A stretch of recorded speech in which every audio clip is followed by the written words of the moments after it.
Our story's hero, Rent, holds a piggy bank in his hands as he focuses on dispersing his power. You see, the gift granted to him by God is not a skill that allows him to use a sword, magic, or healing. Right now, while the rest of his teammates fight for their lives, they call out to him as Rent finally unleashes his skill: magical power lending. With that, what seems to be glowing bills disperse from his piggy bank and attach themselves to his teammates' bodies. As soon as it did, they felt an instant power-up. A swordsman feels all fired up, and with just one swing, he takes down the monster using his skill, Severing Explosion Strike. The output was insane. It almost blew Rent back as well, while the rest of his team checked if the enemy was still up. Obviously it's not.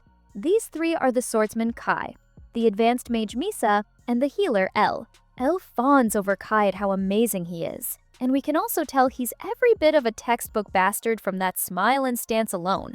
Misa even dares to say that this mission was pretty easy, which is pretty ironic seeing how she was just hurrying Rent to lend Kai his power earlier. Meanwhile, there's Rent, who's still on the floor, looking up at his teammates, especially with how Kai took the enemy down with just one hit. Unlike those three who have the skills of the usual adventurer, Rent's job title is Magic Storage. Let's wind it back to how it all began 5 years ago. In Alto Village, where they all came from, Kai was the first to brag among the others that he was gifted by God with swordsman. He happily shows off his job title just as the other kids hype him up.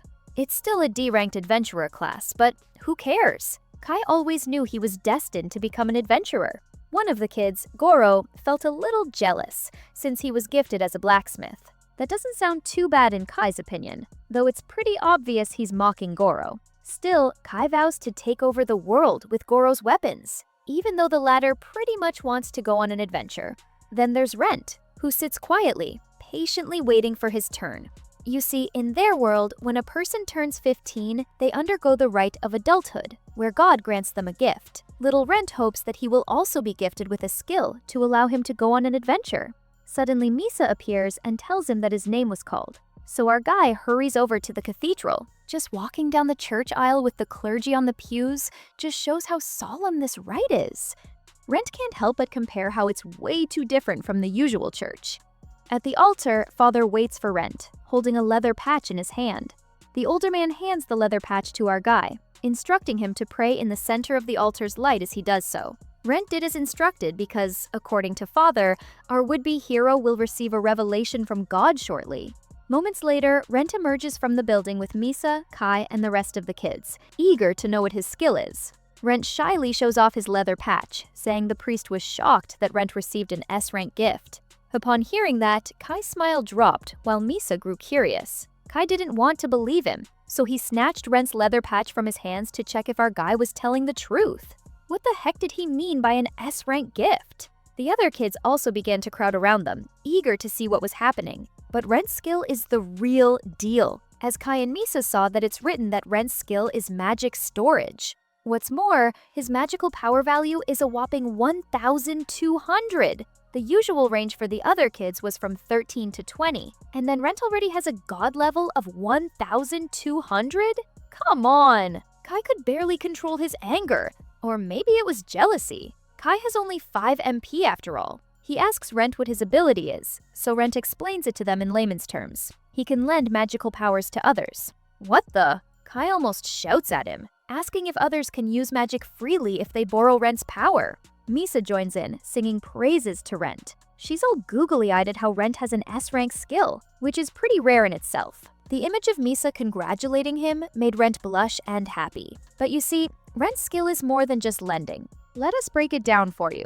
Lending is only one of the many abilities of magic storage, although the core of this skill is what else? The ability to store magical power. Magical power, by description, is the energy source consumed when people use their skills.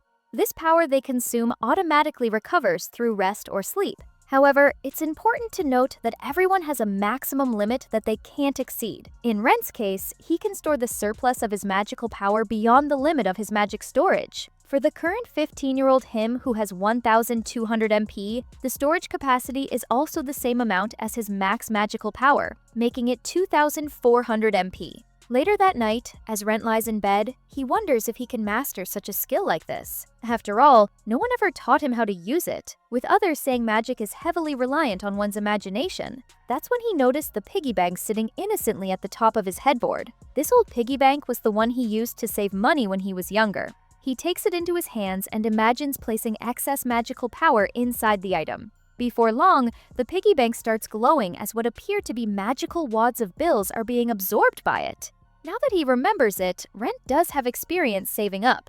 Instead of copper coins, our little guy will start saving magical power in this piggy bank. The next day, while out in the woods, Rent uses his lending skills for the first time with Misa. She instantly feels the power coursing through her body. While Rent explains that for her to return it, she needs to tap the piggy bank and imagine herself depositing magical energy into it. Misa did as he instructed, and it worked. Just then, Kai takes the piggy bank into his hands, scoffing at how ridiculous it is.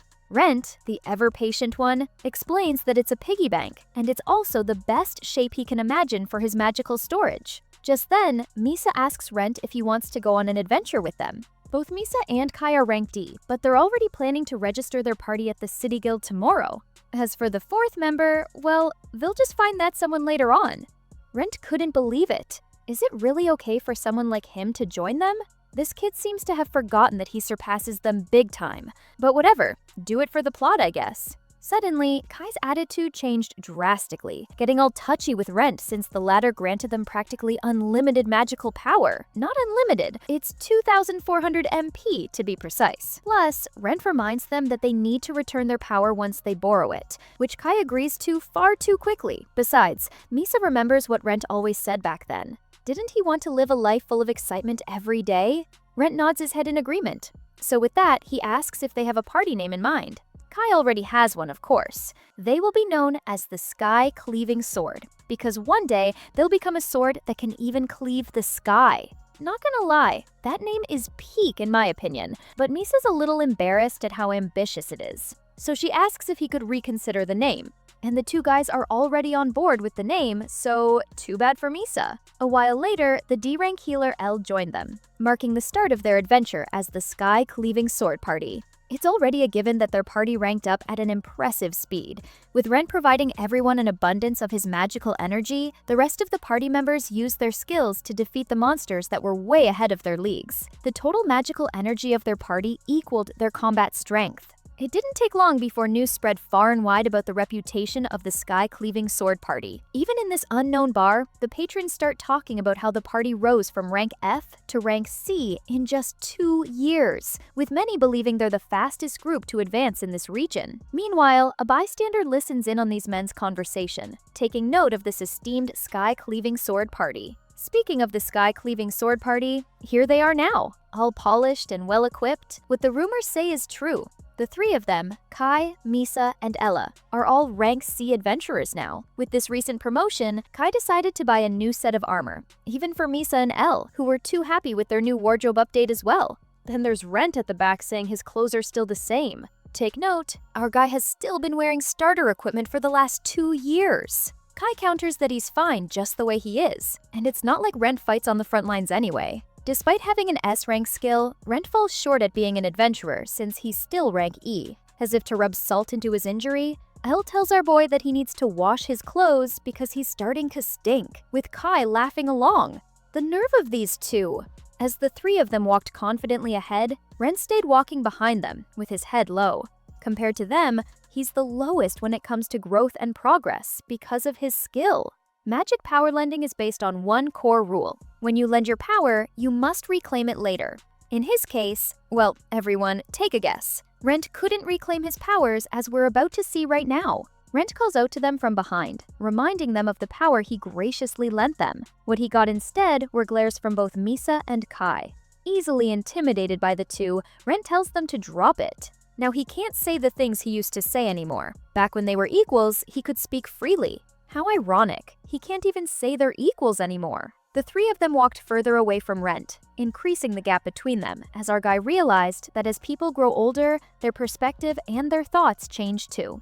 Fast forward to now, their party is in the middle of a battle. Elle uses her body enhancement skill on both Misa and Kai. A giant goblin attacks Misa with a giant hammer, but the latter evades. She counterattacks the monster with her flame cyclone, which almost blows the monster back. Then Kai steps in, gritting his teeth as he unleashes his Void Strike to deliver the finishing blow. An instant kill! 3 of them look down on their fallen enemy, with Elle happily claiming that this lineup is a guaranteed win. Misa comments that the boss monster was flimsier than she expected. Right now, the 3 of them are all advanced in their respective titles. And oh yeah, they're all rank B with MPs hitting the 4-digit mark. Then there's poor Rent at the back, happily clapping over his teammate's victory. But rather than acknowledge our guy, the trio just walk past him so they can head back to the guild and submit a quest report. They were already thinking of what to do next. But Rent cast one last glance and noticed a treasure chest among the rubble. This is where he made one of the biggest mistakes in his life. Rent calls out to the others, saying there's actually a treasure chest inside. Of course, the others were quick to do a U-turn for it. Now, for Rent? Well, if it's any consolation, they always say rejection is redirection. Later that night, rain poured heavily, and at the inn where the sky-cleaving sword party was staying, the 3 of them broke the news to Rent. Our guy couldn't believe what he heard. Huh?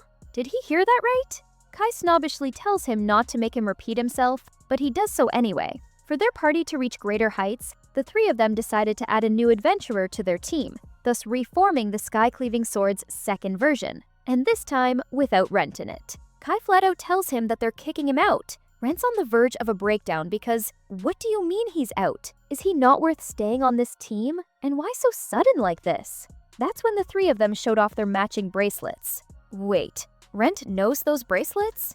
Those were found in the treasure chest he spotted earlier. Kai fills him in, saying they took the magic items at the shop for appraisal, and the shopkeeper couldn't believe they found such rare items. According to the shopkeeper, the bracelet restores the wearer's magical power, and it recovers up to 1,000 units of magic power per day. Since they already have 3 of those, Kai says their total is more than the amount of magic power Rent lends them.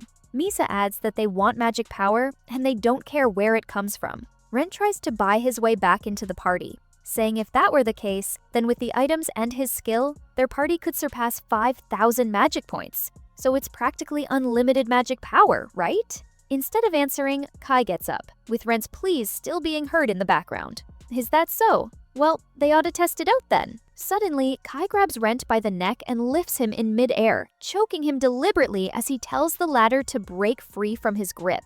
Naturally, poor, ranky Rent can barely breathe, and can't even put up a fight, as Kai resents him for daring to talk back. Given how Rent can only use magic, poor Rent is literally fighting for his life, gasping for air as he cries and chokes on Kai's grips. Meanwhile, the latter relishes this desperate look of Rent's before finally letting him go. Rent falls on his butt.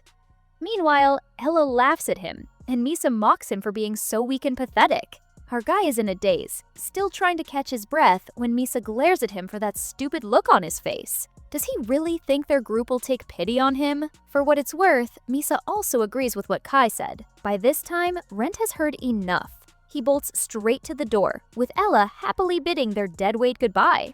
Finally, they got rid of him! Kai couldn't be any happier, and Misa too. She says they should have ditched Rent ages ago, causing Elle to laugh again. They're so cruel, especially since the 2 came from the same town as Rent. Outside, Rent finally slows to a walk as he stands under the pouring rain. He can still remember how Kai choked him while the 2 girls looked on. Our guy clenches his fist in frustration, remembering how he couldn't do a thing at that moment. This gift that was granted to him, this magic storage, was even ranked S, and one of a kind, which amazed everyone. Despite all of this, Rent remained at the back, silently lending his party mates his magic power. Rent throws the piggy bank in frustration, muttering about how he never even wanted this gift in the first place.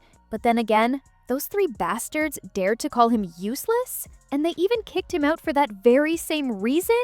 If that was the case, at the very least, all the magic power Rent lent them, he wants it all back. Every last drop. He cries out in anger and frustration in the middle of the street, when suddenly, Rent hears a ping, informing him that gift evolution conditions have been fulfilled. The voice continues to tell him that his skill, magic storage, has evolved into infinite magic storage. Wait, what? But that's not the most shocking one of all, because out of nowhere, a fairy appears, calling him Master and congratulating Rent for his gift's evolution. The little runt beams, congratulating her master for the level up. Rent can only stare as this tiny being rambles on about how she's been wanting to meet him for the longest time. She finally turns to him full-on drama queen, as she can't believe it took Rent 5 years since the coming-of-age ceremony to rank up his skill. Wait, could this tiny being be a gift fairy?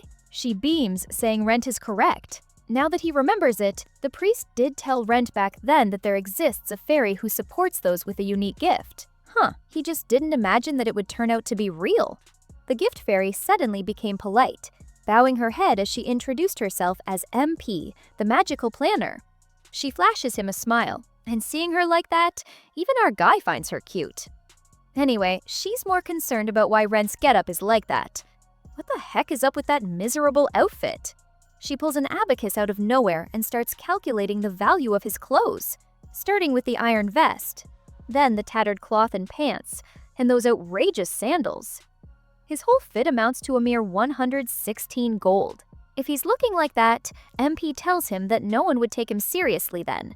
She starts scolding him, saying that if he was going to lend people magical power, then he needs to look the part. Rent can only take what she throws at him, seeing it's the first time he has had to deal with someone this small with a strong personality. But anyway, Rent's more interested in what she said earlier. You know, evolution. Now that he mentions it, MP suggests he confirm it with his own eyes using his parchment. Rent takes it out as she suggested, while MP continues that once the gift evolves, the information on the parchment automatically updates. True enough, the name of his gift has changed. It has become Infinite Magic Storage. This makes sense because he remembers Kai and the others also had their gifts evolved back then during battles. But hey, what is that? It says on the paper that his rank is SSS? Is that higher than an S rank? MP can only laugh and directs his eyes to something more important written on the paper, which is the infinity symbol. MP tells him that from now on, Rent won't have to worry about capacity, because he can now store unlimited magical energy. Cue Palpatine's voice. Unlimited power. While MP is busy adoring Rent's piggy bank, our guy is gobsmacked at the limit of his skill. It doesn't have one. Since they're still at it, MP explains that the infinite magic storage has 2 conditions for evolution. The first one is that a certain amount of magical energy must have been lent. For the second one, the skill user must cry out from the very depths of their heart, with a true and intense desire to reclaim what they just lent. Oh, so now Rent understands that it must have stemmed from that shout he did earlier. These conditions can be easily fulfilled by any normal adventurer, no? And yet, MP can't help but wonder why her master took 5 years to do that.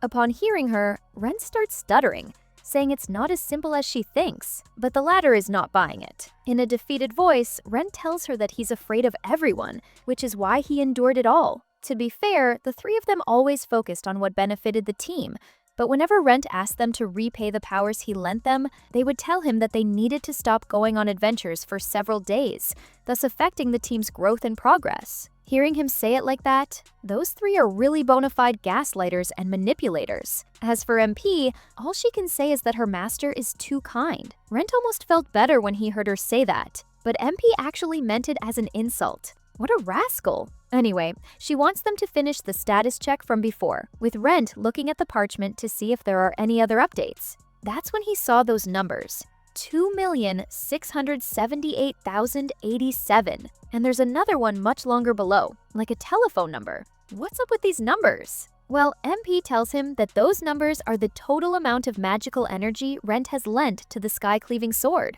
That's a pretty hefty number, with MP adding that it's about 5 years worth of lending. Furthermore, MP explains that the number below is the amount of magical energy that he can collect now, totaling 1,435,837 MP, and that this value is the energy that has been lent for over a year. Simply put, it's a new skill of his called Force Collection. With this, Rent can forcibly retrieve magical energy from the debtor. Wait a minute. So does this mean he can retrieve all the magical energy he has lent out? Upon learning this, there's that delirious look on his face. Something MP enjoys seeing. That's the face, that's the exact expression her master should be wearing. This sadistic little, I knew this little gremlin was up to no good with those fangs. She's the devil in disguise. Rent asks her how he can use that skill. but the latter says he needs to fulfill certain conditions to activate it. The first is that there must be a contract between him and his debtor.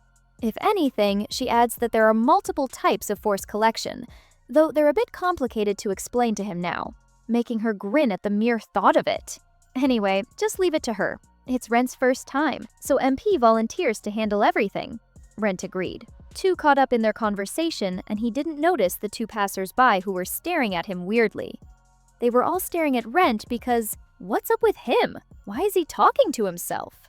Apparently, the other guys can't see MP, but they really believe that Rent is loco, so it's best to ignore and leave him be. The next day, the sun is shining brightly, a similar disposition shared by the now 3 members of the sky-cleaving sword party as they emerge at the inn. Kai was excited, saying they should head straight to the guild to look for a new member, when he stopped mid-sentence. Rent stands before them, blocking their path. Kai asks if the latter just got back, and Elle was quick to remind our guy that he's been cut. Compared to her, at least Kai was more solemn, reiterating that there's no place for Rent in their party anymore. Misa, on the other hand, throws a small wrapped-up bag at Rent's feet. It's his personal belongings. She tells him that the innkeeper was nice enough to gather Rent's stuff for him, even though she explicitly told him that they could just throw it away. Suddenly, Rent shows them his parchment, stating that the trio owes him 2,678,087 MP. This is the amount of magical energy he lent to the sky-cleaving sword until now. They can only add him. Well, Rent asks if they have any intention to pay him back. At the mention of that, it's like the 3 of them forgot they've been borrowing Rent's magical powers all this time. Rent was right to call them out for their crap, reminding them that they all knew what they were getting into from the get-go, that they have only been borrowing his magic all this time. So naturally, the day would come that they needed to repay him. Rent finally makes his stand, saying his gift is not just some bracelet-shaped tool. Well, it's safe to say he struck a nerve, because suddenly Kai has his hands on his collar again. Is this the tone of someone who's asking people for something? Because Kai sure as heck doesn't like it. All while Rent freezes up again. Unknown to Kai, MP's just right there, floating above our guy's shoulder. Kai looks Rent straight in the eye, ordering him to lift his head, while Misa and Ella giggle in the background. But Rent knows what will happen if he does that. So instead, he got on his knees and bowed so low his forehead almost touched the ground. Rent begs them to pay back the power he lent them, even if it's just little by little. Instead of complying, Kai stomps the back of his head continuously, shouting at Rent not to come near them ever again. While the 2 girls enjoy his power tripping, Rent didn't even manage to say another word, as Kai turned his back on the latter. If anything, he nonchalantly calls out to Rent that he'll pay him back when Rent succeeds in life. As they continued to walk away, Rent kept his head low to the ground, grabbing the dirt out of frustration. In the background, MP's voice rings loud and clear as the identities of the debtors have been ingrained in her eyes, thus completing the mandatory contract. With that, she tells Rent that he can activate the skill anytime now. Rent gets up and clutches his piggy bank, instantly activating forced collection, and a sigil appears on his piggy bank's nose. Now then, for those 3, they couldn't believe collectors are actually real. Elle admits that she got a bit scared back there, but after what they did to him, Kai's pretty confident that Rent wouldn't dare to come near them again. Misa is even worse, saying she hoped Kai could have gone harder on Rent, making the 2 exchange grins at their equally sick and sadistic minds. Unknown to them, magical power bills flew out of their bodies, and for some strange reason, Misa feels a little off. Kai noticed and asked if something was wrong, but she brushed it off. He teased her if she felt as if Rent was watching them from somewhere, laughing it off, while Misa replied that he shouldn't joke about creepy stuff like that. Unknown to her, an unfamiliar mark appeared on the nape of her neck as they continued to walk along. MP hangs her head and apologizes to her master. Currently, they're at the pub, with Rent asking why she's being so polite all of a sudden. MP admits it's because of that guy named Kai from earlier. She feels that he's better qualified to use Rent's magical power, with how forceful and sadistic he was. Some comments you ought to keep to yourself, including that one, because Rent was ready to throw hands at MP when he heard that. Of course, the fairy tries to play it off, saying it's what she unintentionally thought. She tells him that it's just a joke, but jokes are half meant, right? The next day, Rent gets the shock of his life as wads of magic power suddenly come flying straight into his piggy bank. Unlike him, MP looks pleased. That little ruckus he did caught the attention of the barmaid as she stood staring at Rent. Meanwhile, our guy can't believe it. Could this be? MP tells him that the magical energy has been collected, which just goes to show that the contract was formed properly. She leans to the piggy bank, explaining that from now on, the collection will happen periodically and in line with the magic regeneration of his scumbag ex-teammates. Rent checks his parchment to verify what she's saying, and sure enough, it's true. His magic reservoir did increase. He hears a voice saying he met the conditions for skill acquisition. This time, Rent acquires the skill Magical Energy Management. MP looks over his parchment, pleased that her master has acquired a new skill again. She details that this new skill consumes energy from either the user or the magic reservoir to increase the maximum magical capacity. This means that for every 100 MP consumed, it's equivalent to a 1-point increase in Rent's maximum MP. That's when MP notices that her master doesn't look too pleased about it. True enough, Rent tells her that he finds the skill a bit boring. Why, this little MP almost snarled at him, because what do you mean boring? This skill allows Rent to grow and become stronger, with her sudden outburst scaring him. Thankfully, MP quickly regained her composure and cleared her throat. But Rent still can't see how this will help him. He already has an infinite magic reservoir, so what's the point of increasing his own max capacity now? Anyway, he turns his focus on what she said back then. Rent asks MP about the multiple types of forced collection, curious to know how one differs from the other. Well, now that the contract is in effect, MP can now explain the types of forced collection. She begins by saying that her master can use 3 main methods of collection. The first is full payment. With this method, all the magical energy is collected one time, big time. The second method is installment payment. With this one, they can set several payments and collect energy in stages. The third one is known as the RiboPay, also known as the gateway to hell. Out of all of them, this is the one MP is most excited about, grinning maliciously as she admits that she personally made the contract using this method. But what exactly is it? Rent's curious if it really is that terrifying, which MP assures him it is. You see, RiboPay is like a collection method akin to a hell ant pit. The more one tries to escape, the deeper they sink into it. But she adds, in hindsight, it's like collecting a fixed amount repeatedly. Upon hearing that, Rent can't help but ask how it differs from installment payment. Then, aren't they the same if it's like that? No, it's different. MP explains that with installment, you simply divide the total debt into parts, wherein they're gradually collected until the debt is fully paid off. But with RIBO, it's a whole new world of pain for the debtor. You see, it doesn't matter how much the debtor borrows, whether it be 100 or 1,000, because the amount deducted always remains fixed. To better understand, RiboPay uses his ex-teammates as an example. The 3 of them together have a total magical energy of 3,600 MP. Now, adventurers like them usually have a natural recovery rate of 10% per hour, so that's 360 MP. If you multiply that by 24 hours, then per day, the equivalent is 8,640 MP. Walk with us here. Now, let's also factor in the bracelets they found. And according to them, the 3 bracelets make 3,000 MP. Add all of those, and that makes a total collectible magical energy of 11,640 MP per day. MP whips out her abacus again as she starts doing the math about their debt this time. Stay with us, kids. You'll learn a thing or two about debts. So she calculates the total debt the 3 of them owe our guy amounts to 1,435,837 MP after a year of borrowing. Out of this total, the interest is calculated at 8% every 10 days. So MP took the liberty of assigning them a fixed interest of 115,000 MP every 10 days. Hold up, Rent's shocked that his skill also generates interest. Why didn't he know this? Well, what did he expect? MP simply tells him that it's the power of the infinite magic storage. Hearing her talk about this, MP sounds more like a loan shark skill bank than a skill, if he's being honest. Now, you understand how many people are swimming in credit card debt, kids. Back to the equation. So, if they collect 11,640 MP from those 3 scumbags daily, then in 10 days, they would have collected 116,400 MP. Can you imagine? The interest alone is a staggering 115,000 MP every 10 days. This simply means that their principal debt barely decreases at all. Kai and the others can only pay the interest, and each month a new debt accumulates. Wait a minute. Did MP come up with this payment plan by herself? Rent's starting to realize how evil RevoPay is as he asks MP this. Of course, the fairy is proud to admit that she is.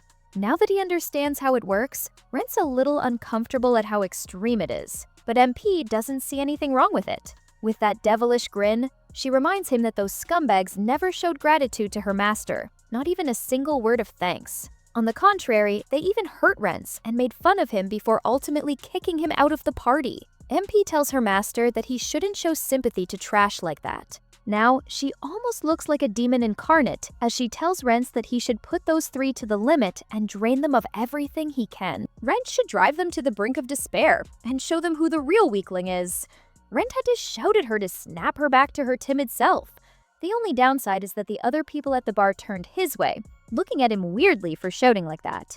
Rent tells her that she's starting to scare him, but in her defense, MP says she's only expressing what might be in his heart. Emphasis on the keyword might. He counters that he never thought of any of those, so MP questions if he's sure. That made Rent pause and lower his head because, deep down, he knew she was right. Anyway, if he's that bothered by it, MP says he can change the contract terms later if he wants to. And if by a miracle those three come back humbly begging for forgiveness, then Rent can reconsider by then. And that's a big if. Seeing the change in his expression, she comments on how kind-hearted her master is. But she's not really sure if you can consider that being kind since it's borderline naive. If she's being blunt, MP even considers that a sign of weakness. Speaking of those three, they're currently at the guild, holding an audition for their fourth member. One applicant is a thief, but they don't really need that. Then there's also a witch who uses black magic. But seeing her looks alone, it looks like the three would be running a home for the agent if they let her in. Finally, Kai has had enough. He tells everyone to get out. Today's interviews are over. Despite having so many adventurers applying for a spot, none of them seem reliable as per the trio standards. None of them is worthy to join the sky-cleaving sword. That's when Misa shows them a somewhat useful candidate. A sniper. Kai checks the guy's profile, and after seeing it, it reminds him of a certain guy. Speaking of, Kai teases Misa about her thing for Rent, but the mere mention of it appalls her. She hates guys like him who are weak and indecisive. With a hint of blush on her cheeks, she looks at the guy and says her type is someone confident and dependable. The latter was quick to pick up when suddenly Ella intervenes and tells Misa that Kai is hers. Wait, just what did she mean when she said he's mine? Seeing two girls fight over him got Kai in a good mood, and that's when he noticed it. He tells Misa that there's something like a bruise on her neck, and Elle notices that Kai has one too. They check Ella, and she also has it. Everyone does. The three of them now can't sit still with this unknown bruise, because as far as Kai remembers, no one cast a spell like this on them. Misa decides to check her parchment for clues to see if she missed something. And boy, did she miss a lot. Misa now stares at her parchment and sees that her magical energy is 0. It's all gone. Back to Rent and MP's side. Some energy wads come flying through the window and straight back to Rent's piggy bank. This time, our guy's no longer shocked about it as he checks the current updates on his parchment. According to the paper, his energy reservoir is filling up again. MP is obviously pleased. By now, those three must be panicking because of what's happening. Rent says that if they find out that it's all because of his skill, then he's sure those three would hunt him to the ends of the earth. That thought alone makes our guy pale. MP can only sigh in exasperation. Her master really is afraid of those three scumbags. But at that opportune moment, she tells him that he should use that to flip the table on them. How will he do that? Given how he doesn't have enough power as he is right now? That's where he's wrong. MP reminds him that he has already started acquiring skills, doesn't he?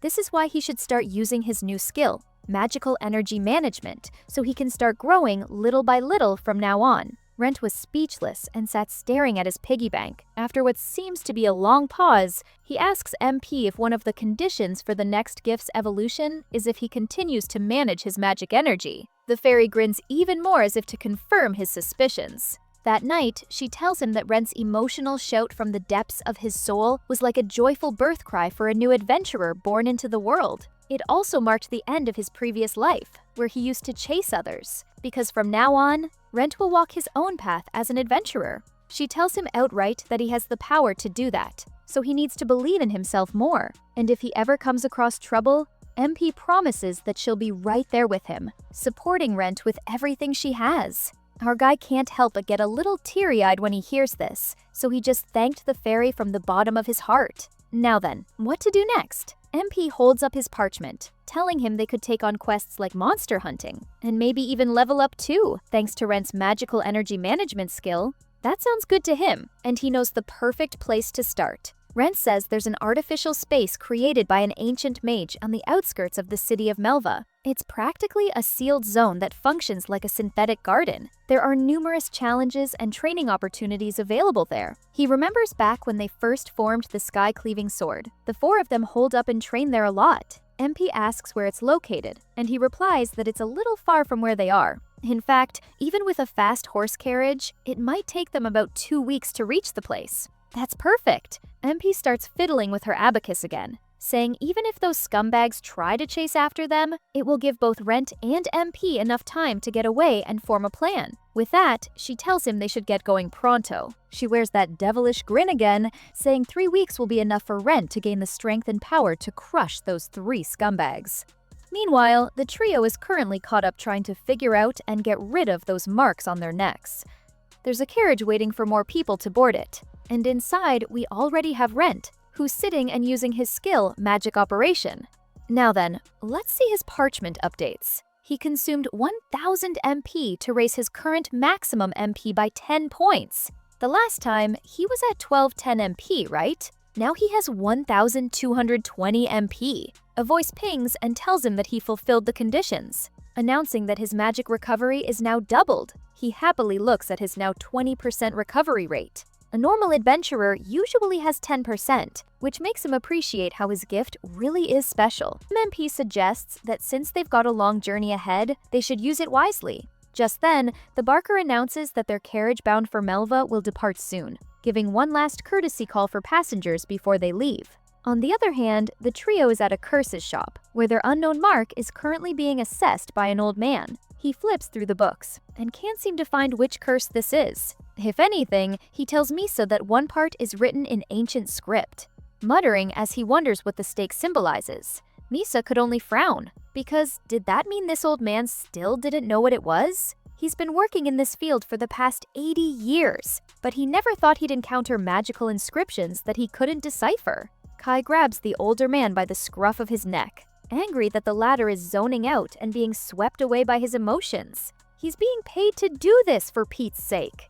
Well, that knocked some sense into the older guy. Later that day, the now trio sky-cleaving sword takes on a mission underground. They fought as usual, with Kai slashing their enemies and Misa using her magic to blow them away. During the fight, one of the monsters managed to injure Kai, but it's just a small scratch on his cheek. Weird, considering he's a B rank now, right? Even he's aware of this, saying he could usually take these kinds of enemies without a scratch. At least it's not all that bad. According to Misa, anyway.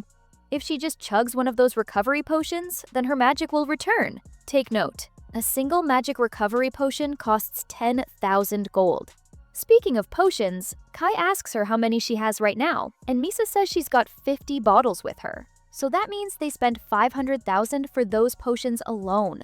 Kai comments that from now on, they will have to rely on their savings from their previous profits. The ultimate solution for them is to find a way to break the curse quickly, with Kai annoyed at how troublesome it has become. He turns to Ella, asking her to heal him, but Elle says she can't because she doesn't have MP. This just angered Kai, shoving a potion bottle in her face and saying she should drink the potion to recover her magic quickly. Unfortunately for them, Elle is a brat and refuses to drink the potion simply because it's bitter. This just made Kai angrier, telling her to stop acting like a child. Without her MP, she's useless. And with that, Elle starts bawling her eyes out. So now Kai feels a little bad. He walks away cursing while Misa tries to stop him. If anything, it's Elle's fault for not recharging her magic. That's when Ella yells aloud to give back her magic. Both Misa and Kai turn to her just as the image of Rent flashes in Misa's mind.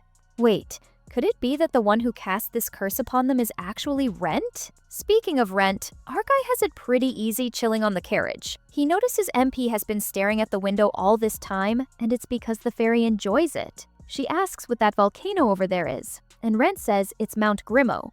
According to rumors, a dragon lives at the top, making MP even more enamored by it. Seeing her like this is a bit surprising for a guy, because he always thought MP already knew everything there is to know about the world. Anyway, it's been 6 days since they left the city. So far, Rent continues to use his magical energy to increase his maximum limit. He now has a whopping 4,709 MP, which is a magical amount on par with the great archmages. Plus, that's not all. He also learned a new skill during their journal, called magic management. This allows him to freely use the magical power stored in the magic storage, without the need to fulfill any conditions, or even to borrow it. So far, he still doesn't understand when he'll need it, but MP told her back then that he'll understand its true power later. Since he's got nothing else to do, Rent keeps on using his skill while the carriage gently rocks. He's pretty excited to know just how far he has come. Just then, the voice from before informs him that he has used a total of 350,000 through the magic operation skill. Condition fulfilled. Now his magic operation has leveled up. But wait, there's more. He now has a new skill. Skill purchase. Wait, did he hear that right? But MP is all over him now, happy for her master's newest accomplishments. Yo, just look at the parchment. It's filled with stats. MP suggests that he can just scroll through it, leaving Rent a little confused, so she has to do the motion with her fingers. She tells him to slide his finger from the bottom of the paper upward. So the parchment is like an iPad? Rent did as she suggested. And what the heck? There's a crap ton of unbelievable skills in here. Hey, this is what MP was talking about when she told him that her master's skill has multiple potentials. Well, he kind of gets it, but aren't all these skills supposed to be granted by God? He remembers that he can't exactly choose what kind of gift was bestowed upon you, right? But with this, Rent can practically buy all of these skills. So his gift all along is one giant cheat sheet? MP grins, seeing how Rent is finally starting to understand just how powerful his gift is. This is why the skill Infinite Magic Storage belongs to the unique S skills. Now then, the fairy asks what adventurer her master wishes to become, because whatever he may choose, she'll make sure to provide him with the best management and development advice. As his advisor, he also reminds him that each skill costs a huge amount of MP to purchase. Fast forward to the end of their journey. Rent and MP finally reach the city of Melva. They walk among the busy streets, crowded by normal folks and adventurers alike. MP happily flies right next to Rent, pleased to see there are so many people. Rent says it's because adventurers from all over the world go there and are drawn by the great Melva labyrinth. She turns to Rent, confirming if he has been to this place before. Yeah, actually. He tells her that he went here when he first started his journey as an adventurer. They went straight to the guild and did all the paperwork. But first, the concierge lady confirms if Rent is no longer unaffiliated with any other party, and if he wishes to change his base to Melva. It's a quick yes for him. And with that, the procedure is done. Now, Rent is granted the right to challenge the Grand Labyrinth, which also goes to say that his steps are anchored here. MP adds that even if someone follows them, there won't be anything to be scared of. Now, off to the Grand Labyrinth of Melva. Rent stands before the towering stone entrance of the labyrinth and sees that there are a lot of other adventurers here. Rent and MP take a moment to admire the view, with the latter wondering to herself what lies beyond the entrance. With that, the two of them step to the other side. As soon as Rent's foot entered the other side, what greeted them was a vast plain field. Well, true to its name, this level is the first floor called Vast Plains. It's recommended for adventurers who are ranked as confused. When did they step outside? So Rent had to explain to her that this is what the Grand Labyrinth of Melva is. They say the place was built using ancient magic by a wizard from past ages, but in all honesty, no one really knows the truth about it. Just then, rustling noises were heard a few feet away from Rent and MP. They turned to see two ugly, mutated rats. Flying Mimito rats. These monsters are the epitome of small but terrible, since they're pretty vicious and they love human flesh. Perfect timing. Rent unsheathes his dagger, saying this would be the perfect opportunity for him to try out the skill he just purchased, just as the little gremlins dashed straight to him. Just a little flashback. Back when they were still bound for Melva, Rent made a few purchases, starting with a close combat skill. He has a small dagger for defense, but he didn't really use it much. MP says it's a great start to begin with what he has. Back to the current scenario, Rent cuts down the first Mimito rat that reached him before using his other new skill, Dagger Technique, which he purchased for 5,000 MP. He easily cuts down those 3 rats, just as he remembers a while back how MP suggested he should buy the skill Ranged Attack. Rent told her back then that he wanted a skill where he could cast a spell quickly and easily just by raising his hand, and she just got the skill for him. Rent turns to the Mimito rat, who sprang up from behind him and raised his hand to unleash Fireball. Yes, our guy also bought the fire magic skill that cost him 1,000 MP to purchase, so now he's a fighter and a mage in one. And let's not forget he's also a human power bank. With his hands still shaking, Rent held that stance for a beat longer until MP started singing praise of how well he did for his first time. It looks like he already got the hang of it. Rent starts swishing the daggers around, feeling all giddy because his body feels so light, and he can feel the magic coursing through his body smoothly. On top of those 2 skills mentioned, he also bought body enhancement and magical energy control for 5,000 MP each. This is all thanks to MP's recommendations. The 2 turn and notice that the bodies of the Mimito rats start to disintegrate, leaving behind beautiful stones. Rent tells MP that these are magic stones. He picks them up, explaining that in dungeons, defeated monsters turn into stones depending on their strength. They can sell these to the guild, and the mere thought of that just made MP even more excited.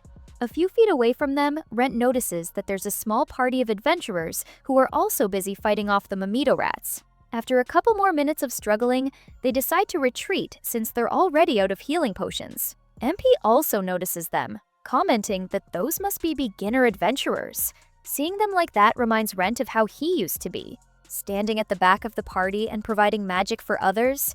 Suddenly, those very same Mimito rats turn their attention to him, and in a heartbeat, he lunges straight to Rent. MP panics a little, seeing these little demonized rats focus on them, but Rent is calm.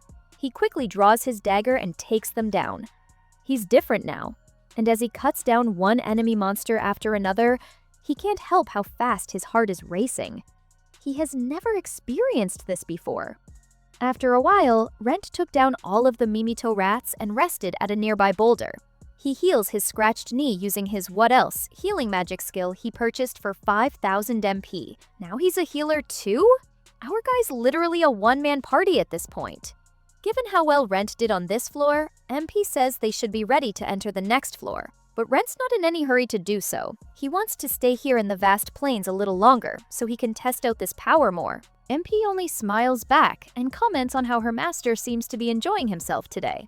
At the back of a wagon, 2 kids sit together side by side. And these 2 are actually Rent and Misa back when they were younger. Rent turns to her while munching on his apple, surprised that she remembered his dream of going on a great adventure. Of course she did. She touches Rent's hand and says it's because she was always thinking about him. This is why when she decided to become an adventurer, she had already made up her mind to go with him and brave it together. But it turns out Rent is completely useless, huh? Gone is the sweet Misa with her face painted with disdain at our hero. Rent woke up with a start, panting in the dark room.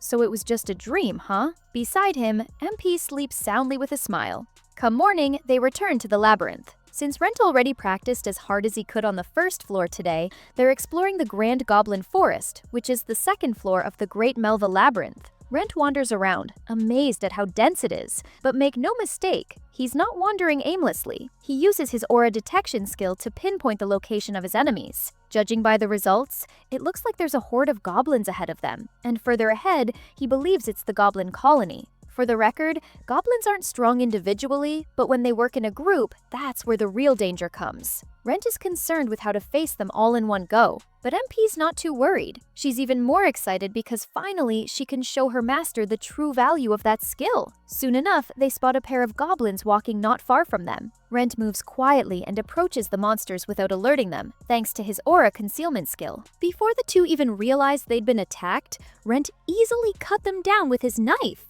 He continues further until finally he sees the goblin colony. Had these goblins known that this would be their last supper, they would have eaten more. Well, too late for that, because right now, Rent has just activated his magical energy management skill. By doing so, he alerted the goblins of his presence with the monster pointing in his direction. Magical energy floats in the air before bursting into flames as Rent attacks them with Fireball.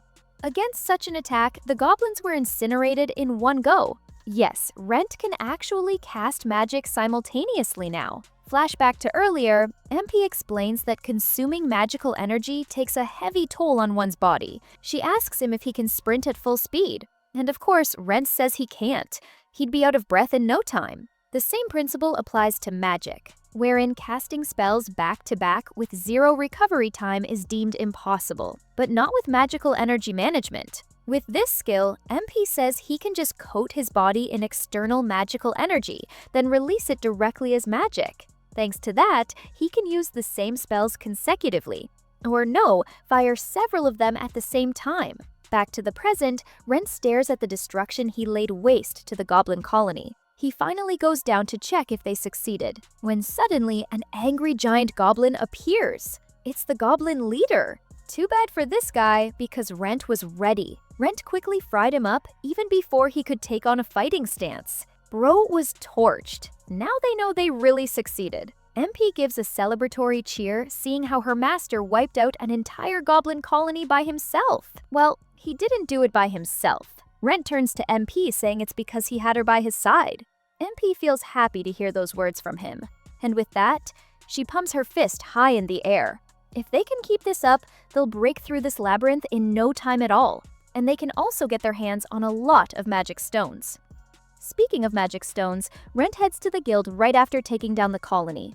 And would you look at that? The guild lady tallies his loot, which includes 1,341 goblin magic stones, which are equivalent to 134,100 gold. Then there are 21 pieces of goblin leader magic stones, amounting to 10,500 gold. Let's not forget the goblin colony destruction bonus and the 21 pieces of goblin seeds, which are valued at 42,000 gold.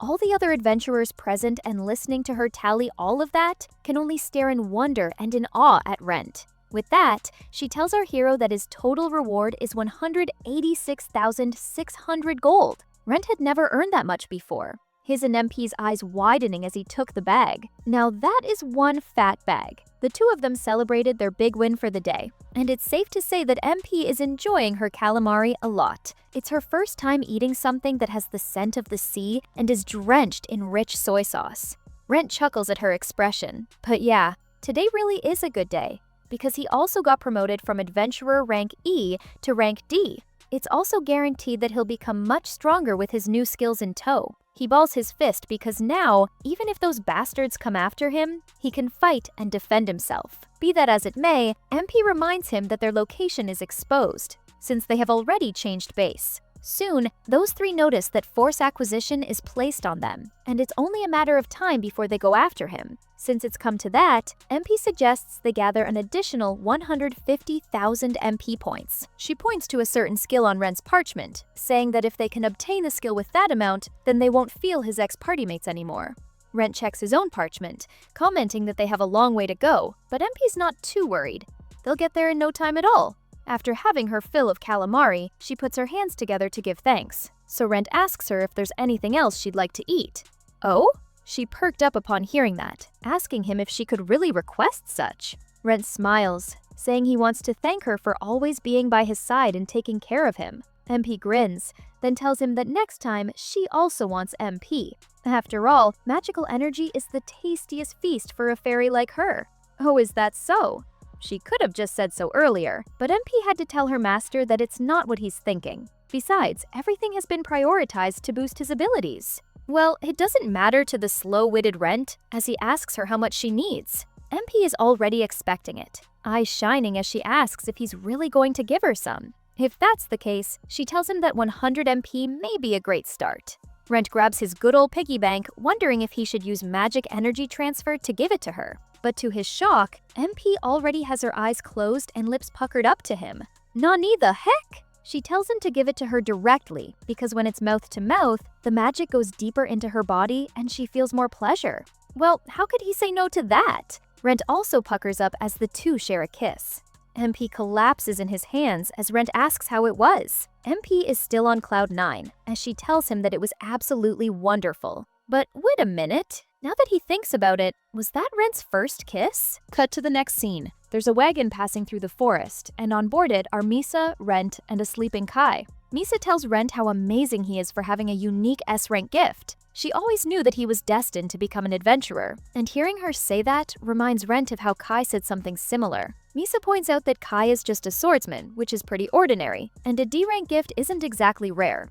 She tells him then that they should always stay together, which Rent agrees to immediately, adding that they should do their best to go on adventures together. Misa says that they shouldn't only be doing adventures together. They should be together in everything. Rent flushes when he hears her say that, and he's even more shocked when she asks him if he loves her. Being put on the spot, of course, Rent says that he does. She moves closer to his face, and just when their faces are just inches apart, Misa pushes an apple to his lips. Rent can only cry out her name while Misa laughs at him.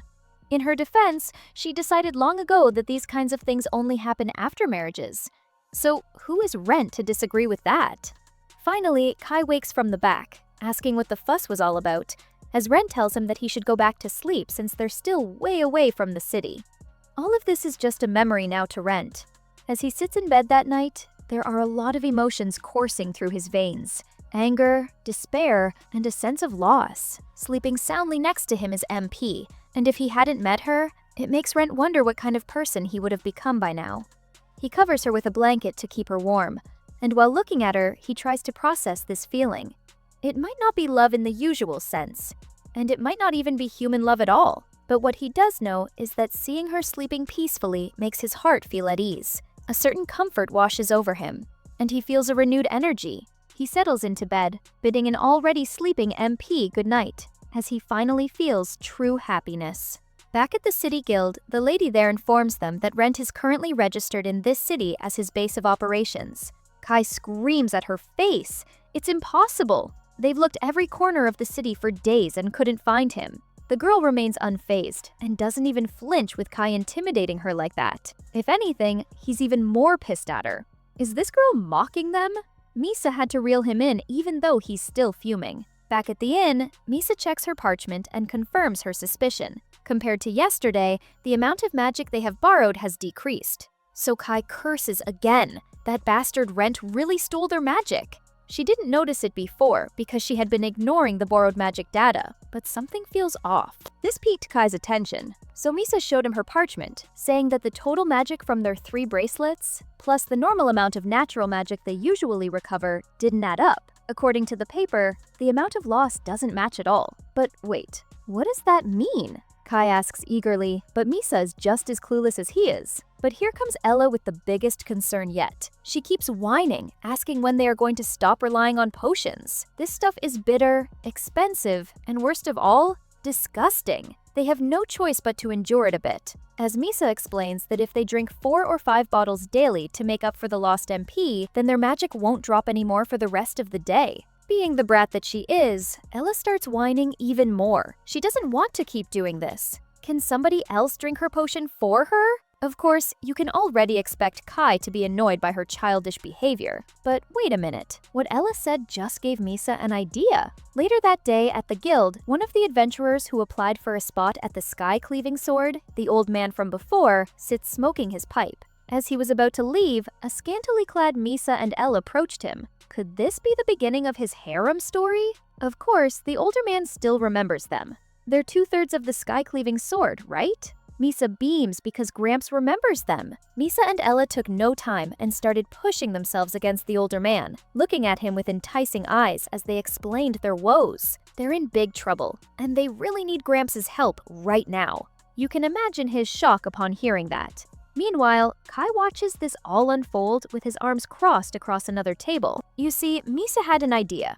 If the nature of their curse is to drain a fixed amount of magic energy from the sky-cleaving sword's party, then all they need to do is add someone with a high magic capacity. By doing so, they'll raise the team's total available magic. She spreads out the application forms of the adventurers they interviewed a few days before, so they can choose from that roster. Kai and Elle beam, as expected of Misa. By adding another member to their team, it lessens the burden on the three of them. That's when Misa spotted the old man's form. To their shock, he packs a staggering 4,200 MP, which brings us back to the current situation. There's only so much an old man can do in the face of temptation, aka Misa's rack. Luckily, the cavalry rode in as a party of adventurers called out to Gramps and thanked him for waiting up. Elle and Misa are dumbfounded. Then there's the other guy asking who these women are. Gramps makes a feeble excuse, saying they keep following him so he didn't know what to do. Misa kicks up a fuss, surprised to know that all this time he's been a member of a party? The old man didn't deny that. Moreover, he heard that the sky-cleaving sword got hit with a strange curse, and that news has spread all over the guild. With that, he turns his back on Misa and Elle, but not before saying he has no plans on helping people like them. This time, Misa really did make a scene, so Elle had no choice but to calm her down. Kai only clicks his tongue at their failed attempt when he overhears two adventurers speaking from the table behind. The older elf guy snickers at the whole fiasco. Meanwhile, his companion comments that the sky-cleaving sword got what they deserved by being rejected in front of everyone. She adds that their group always looked down on other adventurers. It's no wonder someone hated them and inflicted a curse on their group. It's a bit of a shame, because she admits that she used to love the sky-cleaving sword, but the older elf guy points out that their group is done for. Suddenly, Lewilled Kai appears behind their backs, looming over them as he asks just who they were calling done for. So now both Kai and Misa are busy picking fights with the elderly. Meanwhile, Elle is tasked with the burden of reeling in her party mates. Just then, the concierge lady calls their attention and shares that she has a report about Rent's whereabouts. They crowd over her quickly, asking if they have already located Rent. The guild lady tells them that Rent's base of operations has been recently changed from their city to the city of Melva. Did she say Melva? You mean the city with the great labyrinth? Misa wonders when he moved to a place like that, but Kai says it doesn't matter. What matters now is that they'll find him and tear him to pieces. Then we're back to our hero Rent and MP. The two ventured into the labyrinth looking for the entrance to the third floor. It didn't take long for them to find it, and as soon as they did, Rent took a moment to stand before it, noting that they needed to stay fully focused because the monsters from the other side would be much stronger. He enters the arch and instantly he's transported into a dungeon-like setting. The third floor of the Great Labyrinth in Melva, otherwise known as Cave of the Dead, is recommended for adventurers of rank D and above. As soon as they walked in, MP instantly felt the drastic change in the environment, with this creeping feeling of dread and the dark corridors. Suddenly her eyes lit up, because all of this, including the damp, depressing air, makes her feel like they're really inside a dungeon. They're like two peas in a pod, because that's exactly how Rent feels as well. He can't help it. His heart is pounding from all this excitement. They were both a little too worked up on each other's hype that they didn't notice a third entity in the form of a skeleton that appeared between their faces. Hyah! Rent managed to evade in time as the skeleton sword cut between Rent and MP's faces. A surprise attack! Our hero quickly drew his blade and stabbed the core of the skeleton, instantly defeating it. Jeez, that scared him. Now that he has noticed it, Rent tells her that the monsters in this level attack based on sound. Well, if that's the case, MP suggests they communicate through thought. Whoa! Rent didn't expect to hear her voice in his head, as MP explains that she tuned the channel, so he should be able to do it too. He does a little test run, and MP is happy to announce that she can hear him loud and clear. But wait a minute. If they could communicate via telepathy all this time, how come she didn't tell him about it while they were in the carriage bound for Melva? He had to put up with the other passengers' strange looks back then. MP grins sheepishly and scratches her head, because she totally forgot about it then.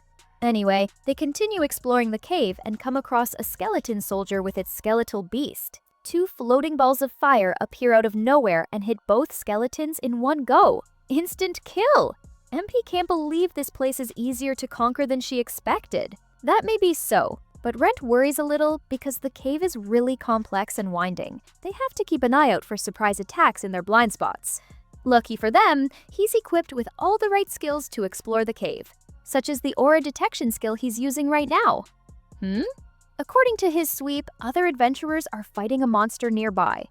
But wait, Rent suddenly charges in the direction of the fight. This is bad! MP follows suit and asks her master what's happening. Rent tells her that an irregular has appeared. A what? It's a stronger monster that shouldn't be on this floor. Sometimes monsters from deeper floors accidentally show up on the upper levels and can cause great damage. Rent says an irregular is attacking the adventurers in the next room, so MP had to ask if her master plans to help them. He feels a little shameful and apologetic, but yes, he wants to help. And maybe it's because he's too soft-hearted, MP doesn't really mind. And if anything, she can smell profit out of this ordeal.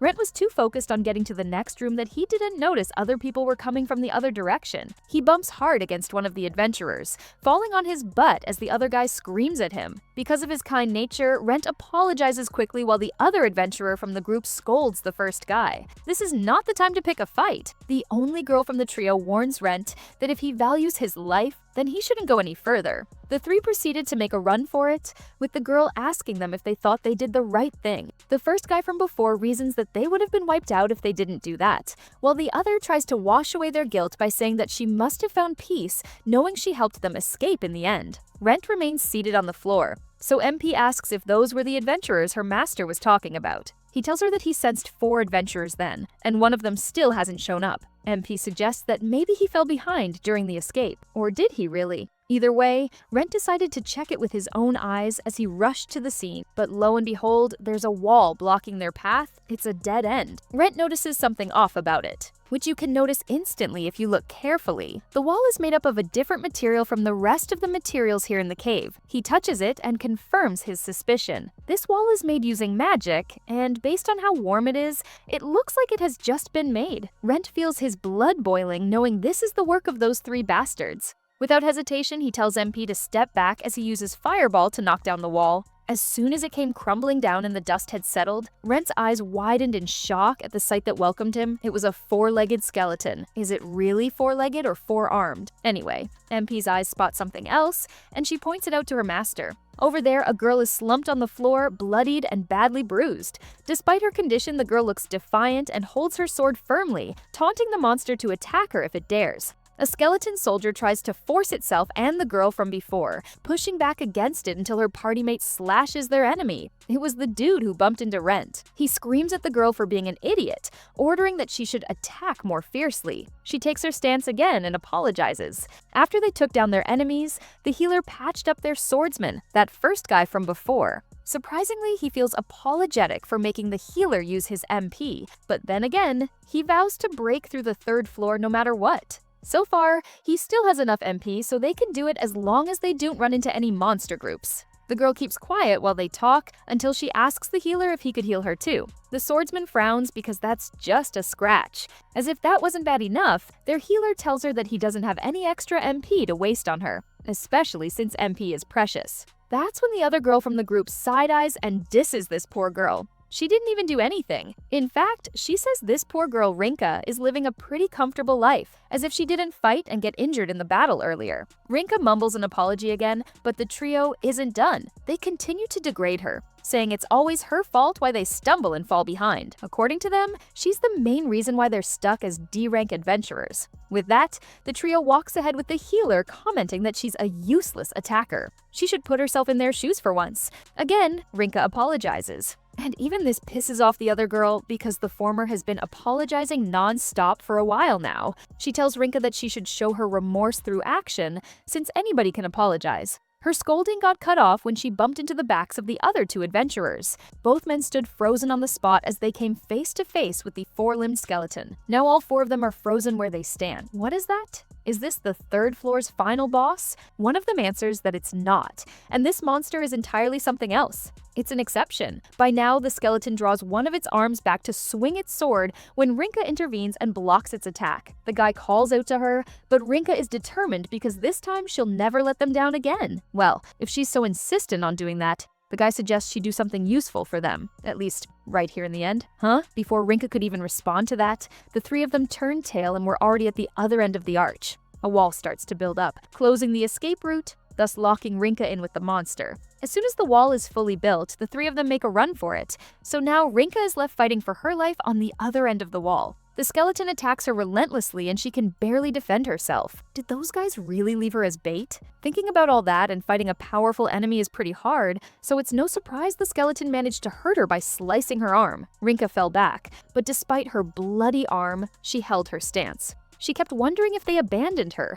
but she thought better of them. They must have entrusted her with the task of buying them more time so they could escape safely. Yeah, right. With that, she continues to fight the skeleton head-on. She keeps remembering how they always told her that she's a burden to them, and that if it weren't for her, they'd be much stronger. Poor Rinka is being cut to pieces, yet she still stands tall. She can still fight. She yells at the monster to come at her, and boy did the skeleton listen, because it not only attacked more forcefully the next moment, but it also shattered Rinka's sword. With her weapon gone, the last image she sees is the skeleton with its arms up, ready to cut her down. Only it didn't happen. Explosive balls of fire appear out of nowhere and hit her enemy straight on. Rinka stood still as the monster finally collapsed. As the smoke and dust start to settle, that's when she finally sees our hero, Rent. MP floats by his side, asking Big Bone how he liked those fireballs. Rent rushes over to Rinka, asking her if she's okay. Before she can answer, he tells her he'll heal her right away. But Rinka notices the skeleton starts to stir.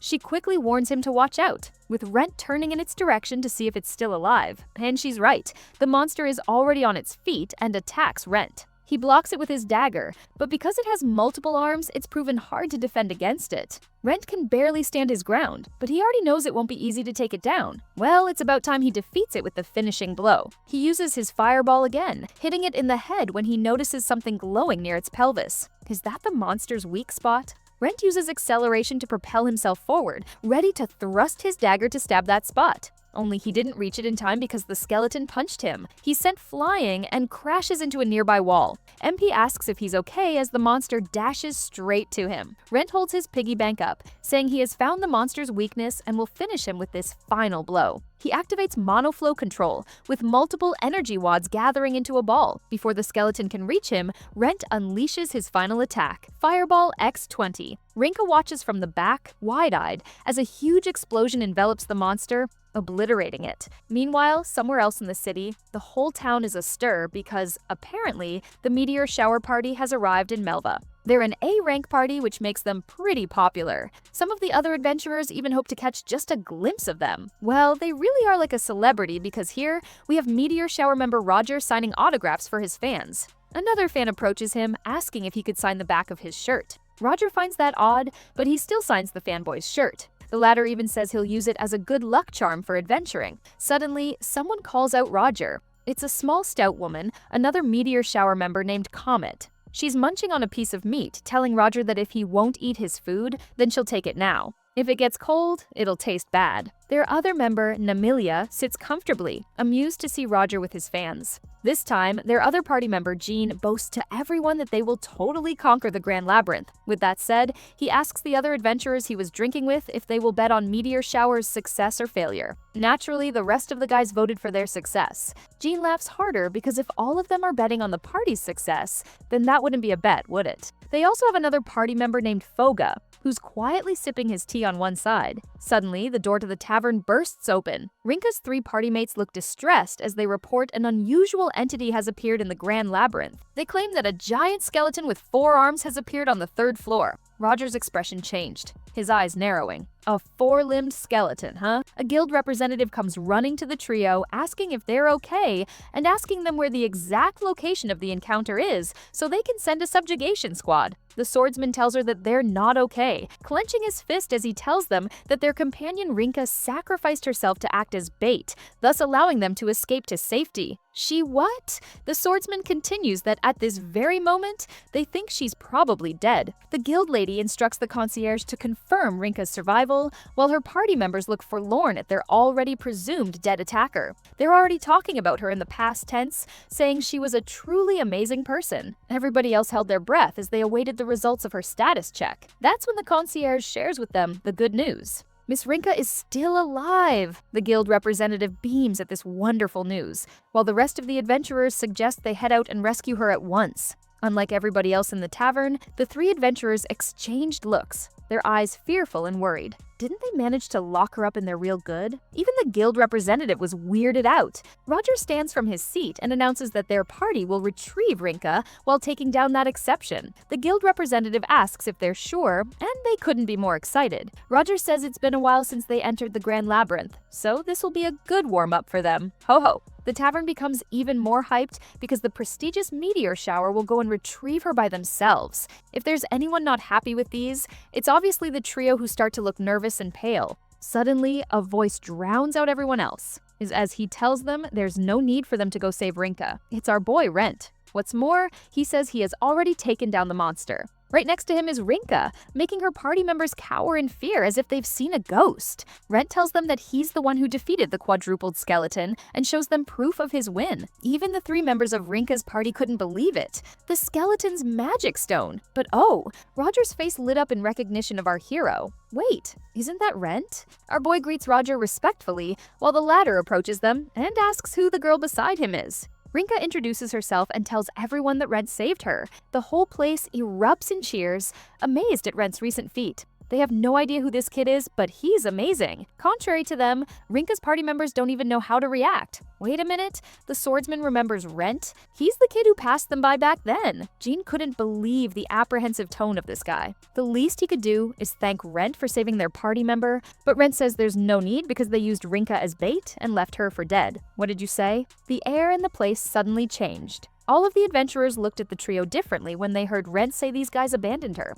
The guild representative also told Rent that she heard Ms. Rinka volunteered herself. The swordsman becomes angry, raising his voice as he calls Rent out on his lies. What this kid is saying is pure nonsense. So Rent hands something to the guild representative and sees that it's a stone. She asks our hero what it was, and the latter explains that it's a piece of a wall created with magic. He looks at the trio telling everybody how these 3 created a wall using magic and blocked off Rinka's escape route. If the guild can analyze the stone, then they can find out when it was created as well as the identity of the mage who created it. This just puts the trio into a worse light, as the other adventurers look at them with more disdain now. Finally, the swordsman couldn't take it and called out to Rinka. He tries to coax her into covering their butts and to tell everyone that they didn't do anything like that to her. They told her to speak up, but Rinka kept her mouth shut. Roger finally steps in, saying that as adventurers, they all live for the moment since there's no guarantee that they'll live until tomorrow. He continued that this is exactly why they place complete trust in their comrades who cover their backs. Roger moves closer to the 3,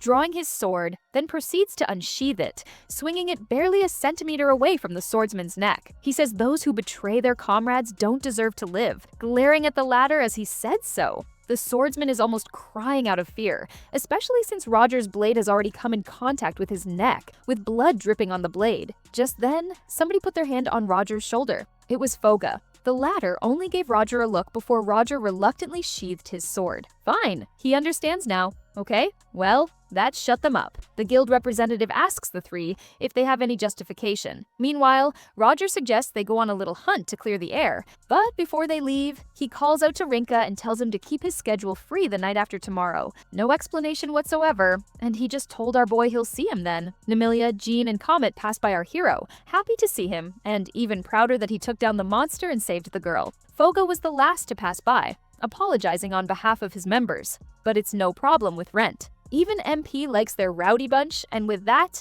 Meteor Shower took their leave. The guild representative calls out to Rent and Rinka, asking if she could have a bit of their time. She ropes them in for questioning as they investigate the case of false claims by Rinka's party. It didn't take long, and before they knew it, it was over. The guild lady thanks them for cooperating. Throughout the interview, the crystal glowed blue, which means Rent was telling the truth. Rinka asks what will happen to the other 3, and the guild representative says the trio were questioned separately a short while ago. They've committed grave offenses, namely forcing their teammate to be the bait and submitting a false report to the guild. As a result, their licenses are permanently revoked, and they'll be sentenced to hard labor in the mines as criminals for a long time. Rinka didn't say much, and Rent didn't either, and just kept a close watch on her. Once outside, Rinka thanks Rent again for saving her earlier. Rent is more curious as to what she will do now. Well, since her party just fell apart, Rinka doesn't have anything specific planned yet. Rent shows her the sack of gold he earned from defeating the monster, thanking her for it. With that said, he asks her to join him for a meal as thanks.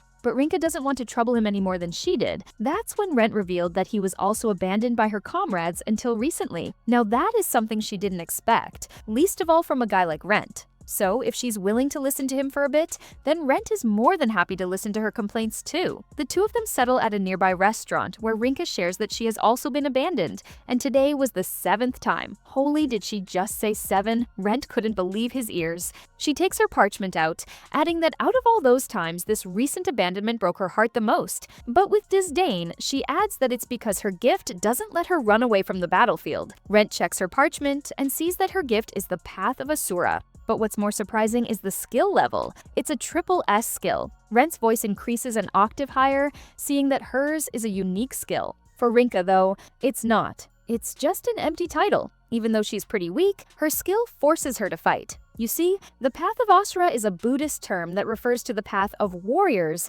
or people who live in constant conflict. In here, it's metaphorically used to indicate that Rinka cannot retreat from battle, since she's imprisoned by her fate as a fighter. At this rate, Rinka believes that she'll keep going like this until the day that she dies, fully embracing that this is her fate. Now that he has heard her story, Rent opens up and tells her that he also suffered because of his gift. His longtime comrades ditched him out of the blue when he became useless. For that, Rent blamed himself, thinking that he lacked strength. However, it was also that same special gift that ended up saving him. With that, he tells Rinka that his gift is the infinite magical storage, which is a unique skill just like hers. Rinka takes the piggy bank into her hands, surprised to discover something like this about Rent. If it happened to him, will it also be possible that she will be saved by her gift too? Rent straight up asks her if she wants to form a party with him. Her? With him? The question catches her off guard. Rent nods and adds that since his gift revolves around supporting others, he believes he can help out Rinka. But instead of getting excited, Rinka can feel her stomach turn as she remembers what her former party members had to say about her.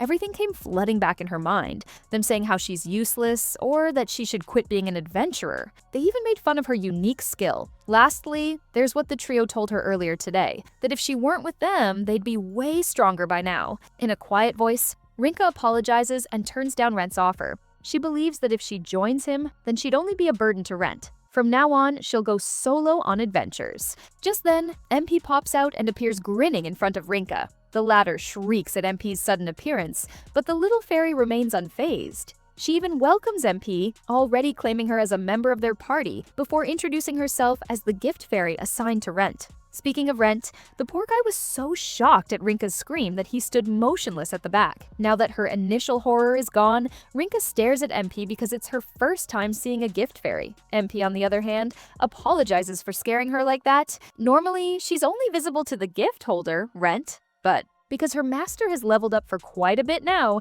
he can make MP appear to whoever he wants. She assures Rinka that Rent would never hurt her, and this is because he views the latter as an excellent investment opportunity. Okay, now that sounds creepy when said aloud, and it got Rinka to back up a bit from the two. Rent had to intervene, given how MP is scaring her with that tone she's using. Well, how can he best say it? To make it simple, Rent tells Rinka that if they form a party together, she'll get stronger. And if she gets stronger, then it would also make Rent become stronger. It's a mutually beneficial relationship since that encompasses his skill. Poor Rinka still has doubts, because is it really possible for someone like her to become strong? Rent assures her that she can. At least that's what happened in his case. It's pretty hard to believe it. So he suggests they try working together for a day. Just one day, nothing more. Rinka thought about how Rent fought the quadrupled skeleton from before. If these are the words of Rent, the person who saved her, then she'll choose to believe in them. That same day, the two of them went back to the guild and registered their party. The concierge confirms if they are the only two members of the party, which Rent says yes to. With that,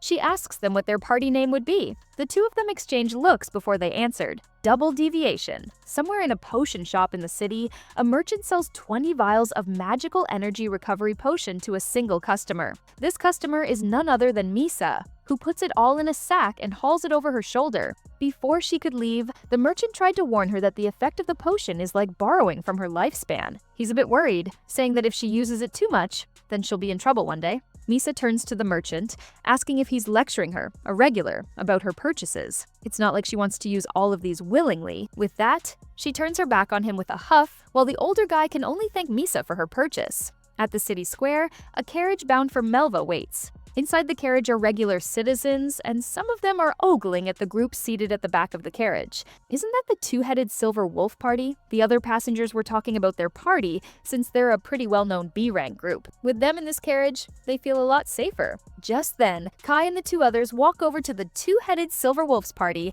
asking them to move. Twin siblings Destra and Sinistra remain seated with a gentle smile on their faces. Meanwhile, Ella starts poking the cushion of the other party member's seat, noting how it looks plush and comfy. Misa complains that their seats, on the other hand, are awful, so Kai tells them to beat it. The twins finally look up and acknowledge Kai in the other two's presence. They must be the sky-cleaving sword. From what they heard, their party climbed the B rank at breakneck speed.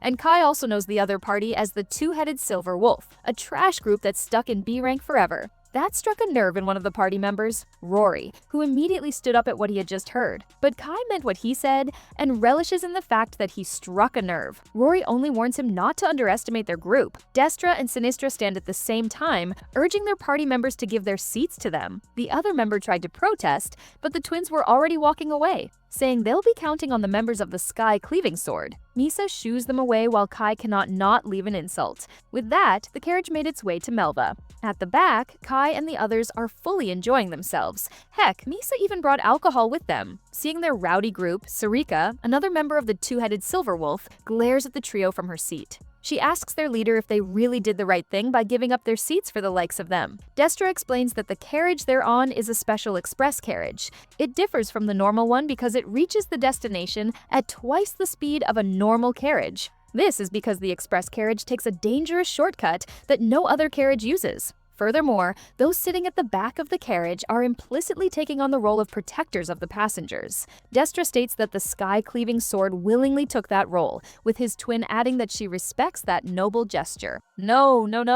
Sarika thinks the trio never even thought about that. Just look at them. She's pretty sure they chose those seats simply because they looked comfy. Just look. They even started drinking now. Destra tells her that it's a disrespectful thing to say, while his twin backs him up, saying that anyone with such shallow motives couldn't possibly be in a B-ranked party. Shannon, their smallest and presumably youngest member, listened to their conversation while continuously observing Kai and the others. Just by looking at the latter having a good time, she already hates them. As the night goes deeper, the carriage continues its journey without stopping. The two soldiers who were on the lookout that night note that the forest remains gloomy as ever. That is, until the other one sees something from his telescope. There's a group of figures huddled in the middle of their path in what seems to be the remains of a carriage. The sky-cleaving sword is sound asleep at the back of the carriage when the soldier sounds the alarm. There's a high orc ahead that woke Kai from his nap. Meanwhile, the twins are already on alert. True enough, 3 giant and bulky high orcs are scavenging what remains of a destroyed carriage.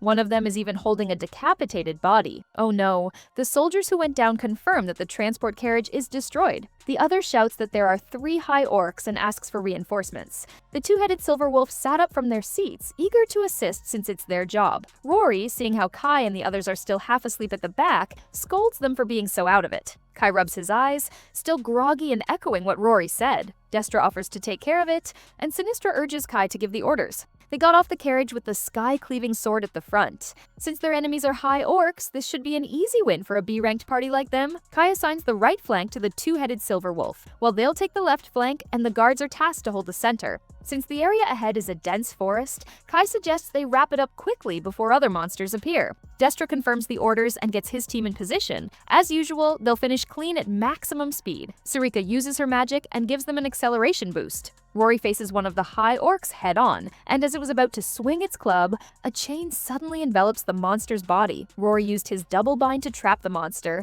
just as the twins used this opportunity to cut it down. For the finishing blow, Shannon unleashes her flame cyclone, instantly incinerating the monster. Sarika tells them that the whole takedown took 7 seconds. Not a new record, but still not bad. In the middle, the 2 guards stab the other orc with their spears, but the monster is way too powerful. Both soldiers are plucked from where they stood and would have been thrown to God knows where if Rory didn't catch them. This gave the twins the chance to attack, and in one swift move, they used silver scissors to take down the monster. That's 2 orcs down! The guards thank them for their help. Just what you would expect from the two-headed silver wolf. That may have been the case, but Rory's eyes furrowed when he looked at the other team. Kai is frantic and looks haggard. He keeps barking orders, telling Elle to use her enhancement magic quickly, while he himself holds a potion in his hand. Elle says she can't because for some reason she feels nauseous just by drinking one potion, and Misa didn't look any better. She even looks like she might throw up. Rory and the others couldn't believe what they were seeing. Just, what is this messy setup, and what is their group doing? The orc charges toward them, with Misa and Ela hiding behind Kai. Elle even tells him to take care of it this time. Kai still feels sluggish.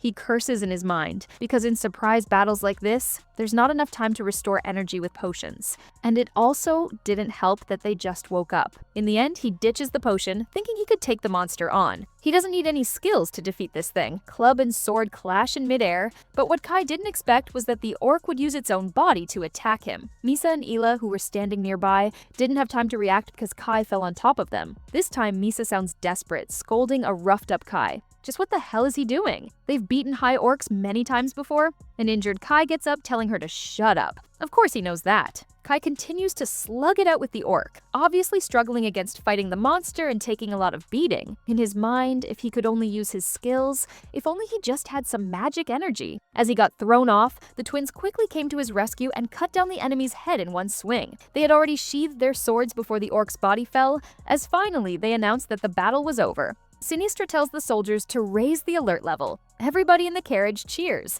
while Misa and Ela only stare at them with wide eyes. After the fight, the twins apologize to Kai for stepping in from the back. But in their defense, they're only following Kai's order, which is to eliminate them quickly. Despite taking a lot of beatings, Kai remains arrogant as ever. He huffs and disses them because they shouldn't meddle in things that aren't their business. Besides, they don't need the other party's strength. The twins only look down on them, literally and figuratively, as they finally see the sky-cleaving sword. They're pretty disappointed, and that's one of the nicer ways to put it. The twins turn away as they now understand that reputation can't be trusted. Although it's the truth, Kai and the others still don't see it, and he even has the audacity to get offended by it. He wasn't even able to stand fully given the extent of his injuries. Sinistra takes pity on him and tells Sarika to heal them. Naturally, Sarika doesn't want to. It's a waste of her MP. So Sinistra suggests she just do the bare minimum. Even the soldiers feel ashamed at how messy the sky-cleaving sword is. They can't fathom how they're ranked the same as the two-headed Silverwolf, given they gave such a disgraceful and disappointing performance.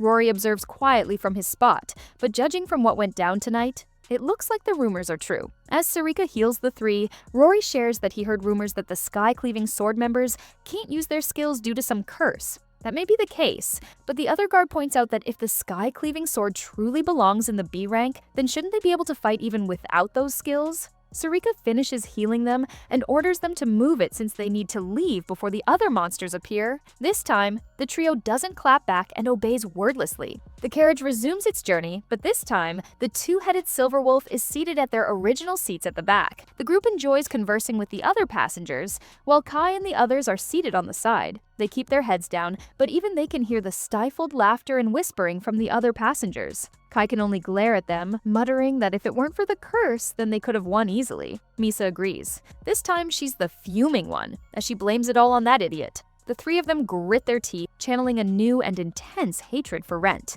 With this, the clerk finalizes their registration. The duo's new team has been successfully registered as she bids both Rent and Rinka a safe journey. So now, we have Team Double Deviation that consists of both Rank F adventurers, Rent and Rinka. As they walk out of the guild, a prompt appears, telling Rent that conditions have been met for his skill growth. His magical power lending is now at level 2. He fishes for his scroll to confirm, with Rinka curious as to what just happened. The upgrade also introduces a new ability called Auto Compensation. He turns to MP to ask what it was, and the fairy graciously answers. When the MP of the recipient drops below a certain threshold, they are automatically lent magical powers. With auto compensation, he doesn't have to check his teammates' magic levels mid-battle. This is great. Just then, Rinka shares that she used the item Repair Elixirs that he lent her yesterday. As soon as she applied it to her shield and armor, they became completely brand new. Well, he's just happy that it was useful to her. Wait, speaking of brand new, they head to their next stop. There's this brand new katana with a dark scabbard, and Rinka couldn't believe it. No way! Is this a new weapon for her? Rent remembers her weapon broke during the last battle, which is why he bought the quad skeleton weapon and reforged this katana for her by melting it down. The bald blacksmith takes pride in it, saying it's an excellent weapon and that he enjoyed strengthening it too. The man tells her to give it a try since he has already received the payment for the service he rendered. Rinka takes it in her hands and unsheathes it a little. As soon as she did, her expression changed, making the blacksmith shudder, but it only lasted for a fraction of a second as she drew it fully. Rent asks her what she thinks of it, and the usual Rinka is back, marveling at the blade. It feels amazing and seems like it could also cut through anything. She thanks Rent, sheathing the sword back to its scabbard as she says so. Meanwhile, the blacksmith still feels unsettled. Was that just his imagination? Still, he could have sworn he felt a strange killing intent from her just now. Just like that, the two went back to the labyrinth, and this time, they entered the second floor and proceeded to the forest of the giant goblins. The two of them walk side by side as Rinka explains her skill again to Rent and MP. The skill she can use is First Strike, and along with this, magical power to enhance herself. Once it's activated,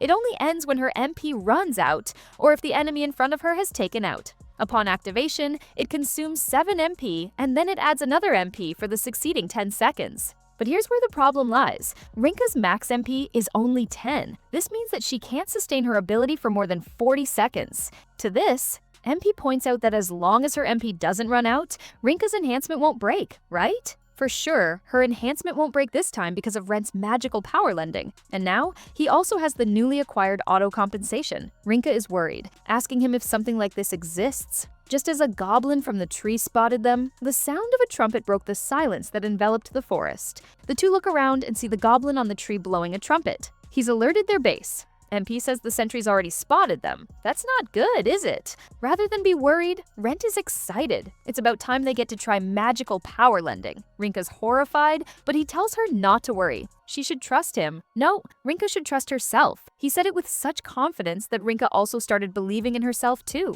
Before long, a horde of zombies made their way to them, so Rinka got into position with her hand on her sword, saying that the first strike is the final one. She continues her mantra as the enemies move closer, urging them to take a step forward to the path of Asura. MP tells Rent to use his auto-compensation now. As long as the MP is below 9, magical power lending activates automatically. Time seemed to slow down with the goblins just a mere few feet away from them. And just like that, Rinka unleashed her monstrous skill with glee. In just one move, she killed multiple goblins, with Rent and MP in awe at their companion's skill. It's like Rinka turned into a completely different person. She slashes her enemies left and right with no remorse, moving so swiftly and nimbly that the goblins can't land a hit. The goblins among the trees aim their arrows at and fire, only for Rinka to evade them all as she lunges toward them. With nowhere to run, the goblins in the trees watch in horror as she runs through the trunk and beheads them in one swing. As she lands, the symbol of Rent's skill glows on her back, showing that his magical power lending is at work. Speaking of Rent, he and MP stay back, singing praises of Rinka's prowess. It looks like her natural ability wasn't just for show. Furthermore, he thinks this boost in power isn't normal. It's completely extraordinary. However, MP notes that the only con of her skill is that it consumes a lot of energy, though it also explains why her past teammates couldn't fully utilize her true power. Be that as it may, MP is happy because her instincts were right, lending MP every 10 seconds. And with the future of growth and development, Rinka will be able to lend more and more magical power in the future. Rent turns his attention back to Rinka. Sure, she's pretty powerful, but what he's seeing isn't just enhancement. It's more like another person has awakened. Given how Rinka is enjoying this slaughter, suddenly, a new type of goblin appeared. This one is much bigger, waving a mace around as it rode a giant boar. As soon as he unleashed his attack, Rinka took this opportunity to launch herself at the goblin and cut him straight down the middle. Just like that, the goblin massacre at the hands of Rinka is over. Rent is amazed at her display of power. He rushes toward her, singing praises of how she completely wiped out the horde in just a few minutes. But Rinka is unresponsive. She seems to be in a daze. Fortunately enough for Rent, his reflexes saved his life, as Rinka suddenly turned her blade on him, with Rent blocking it at the last second. Still, her katana managed to nick him in the forehead, and a trickle of blood started to flow down his face. Rent sees that Rinka's still out of it, and then finally she's back. The two of them topple over, with Rinka above panting and apologizing for being carried away with her feelings. This is the first time her skill of hers lasted this long after all, and then Rent tells her that she's too close. Rinka finally snapped back, quickly moving away from him and apologizing. MP grins at them. What a sweet and innocent scene, even though Rent tries to brush it off. With that, they made their way back to the guild to have their loot assessed. The staff notes they acquired 1,043 goblin mana stones, which is equivalent to 104,300 goldens. But that's not all. She also announces that the duo has 18 Goblin Boss Mana Stones, equivalent to 9,000 goldens, and the 18 Goblin Seeds obtained from the destroyed colony, which are equivalent to 36,000 goldens. The other adventurers remember Rent. How could they forget? He's the one with the big goblin haul last time too. But Rent points out that all of this is Rinka's work this time. With that, the guild staff hands them their reward, a huge bag of goldens. As soon as Rent receives it, Rinka cries out to him in a panic. With such urgency, she shows him her scroll. Her max MP just increased by 4 points in a day. Rent congratulates her as both of them stare at her scroll. She shares how, however, since she became an adventurer 3 years ago, it has only gone up twice. This is all because of Rent, so she thanks him profusely. Rent claims that all he did was provide her some support. All of that is because of Rinka's hard work and strength. In all honesty, she finds everything that happened today hard to believe. Rent assures her that it was real. He was watching her from behind, and Rinka is definitely amazing. He tells her that she's strong and that she has every right to be proud of herself. Rinka can't help but get teary-eyed at his supportive words, but the moment got cut short when MP appeared with her trusty abacus. Well, she didn't really mean to interrupt their moment, but she has to report the total amount of mana lent to Rinka today. Ever the businesswoman, she starts fiddling with her abacus, saying the skill was activated 16 times, totaling 126 MP. The activation duration is 1 hour 20 minutes and 40 seconds at a rate of 1 MP every 10 seconds, an additional 490 MP, and according to her math, the final total is 616 MP. Rinka can only stare at the abacus before promising to Rent that she'll get stronger from now on and repay him properly. To that, MP adds that the interest is 10%,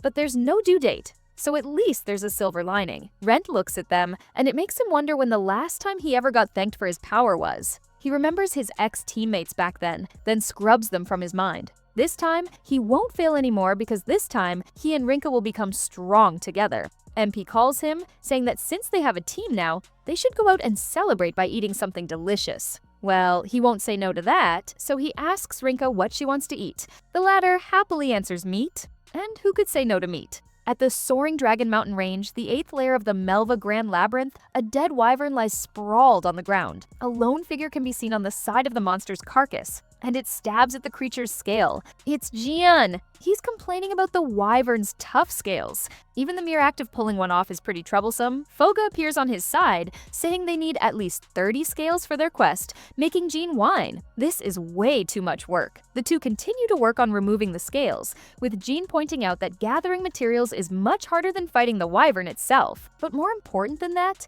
why are Namilia and Comet just hanging around and doing nothing? He tells the ladies to help out, but Namilia points out that hard labor is Jean's specialty. Comet adds that they're not here to do kitty quests, so of course they start bickering over that. Suddenly, a blade emerges from the inside of the wyvern, and a second later, Roger appears. Jean frowns because where the hell has he been all this time? Instead of answering that, Roger hands him a dark lump of something, saying he brought the wyvern's liver. What the? Don't tell me he was inside the wyvern's body all along. Roger says he was, and even snickered as he shared that he almost got melted by stomach acid. Jean starts scolding him. Just how many times does the poor guy have to tell their leader not to pull reckless stunts like that? Roger just said sorry with a smile. Meanwhile, some worm-like things started to emerge from the crevice he crept out of. These things moved fast because suddenly they wrapped themselves around Namilia and Comet. Namilia cries out in a very perverted way. The mischievous Roger even had the balls to feign innocence. Surprised at the parasites from inside the wyvern's body, Namilia continues to cry out sexily,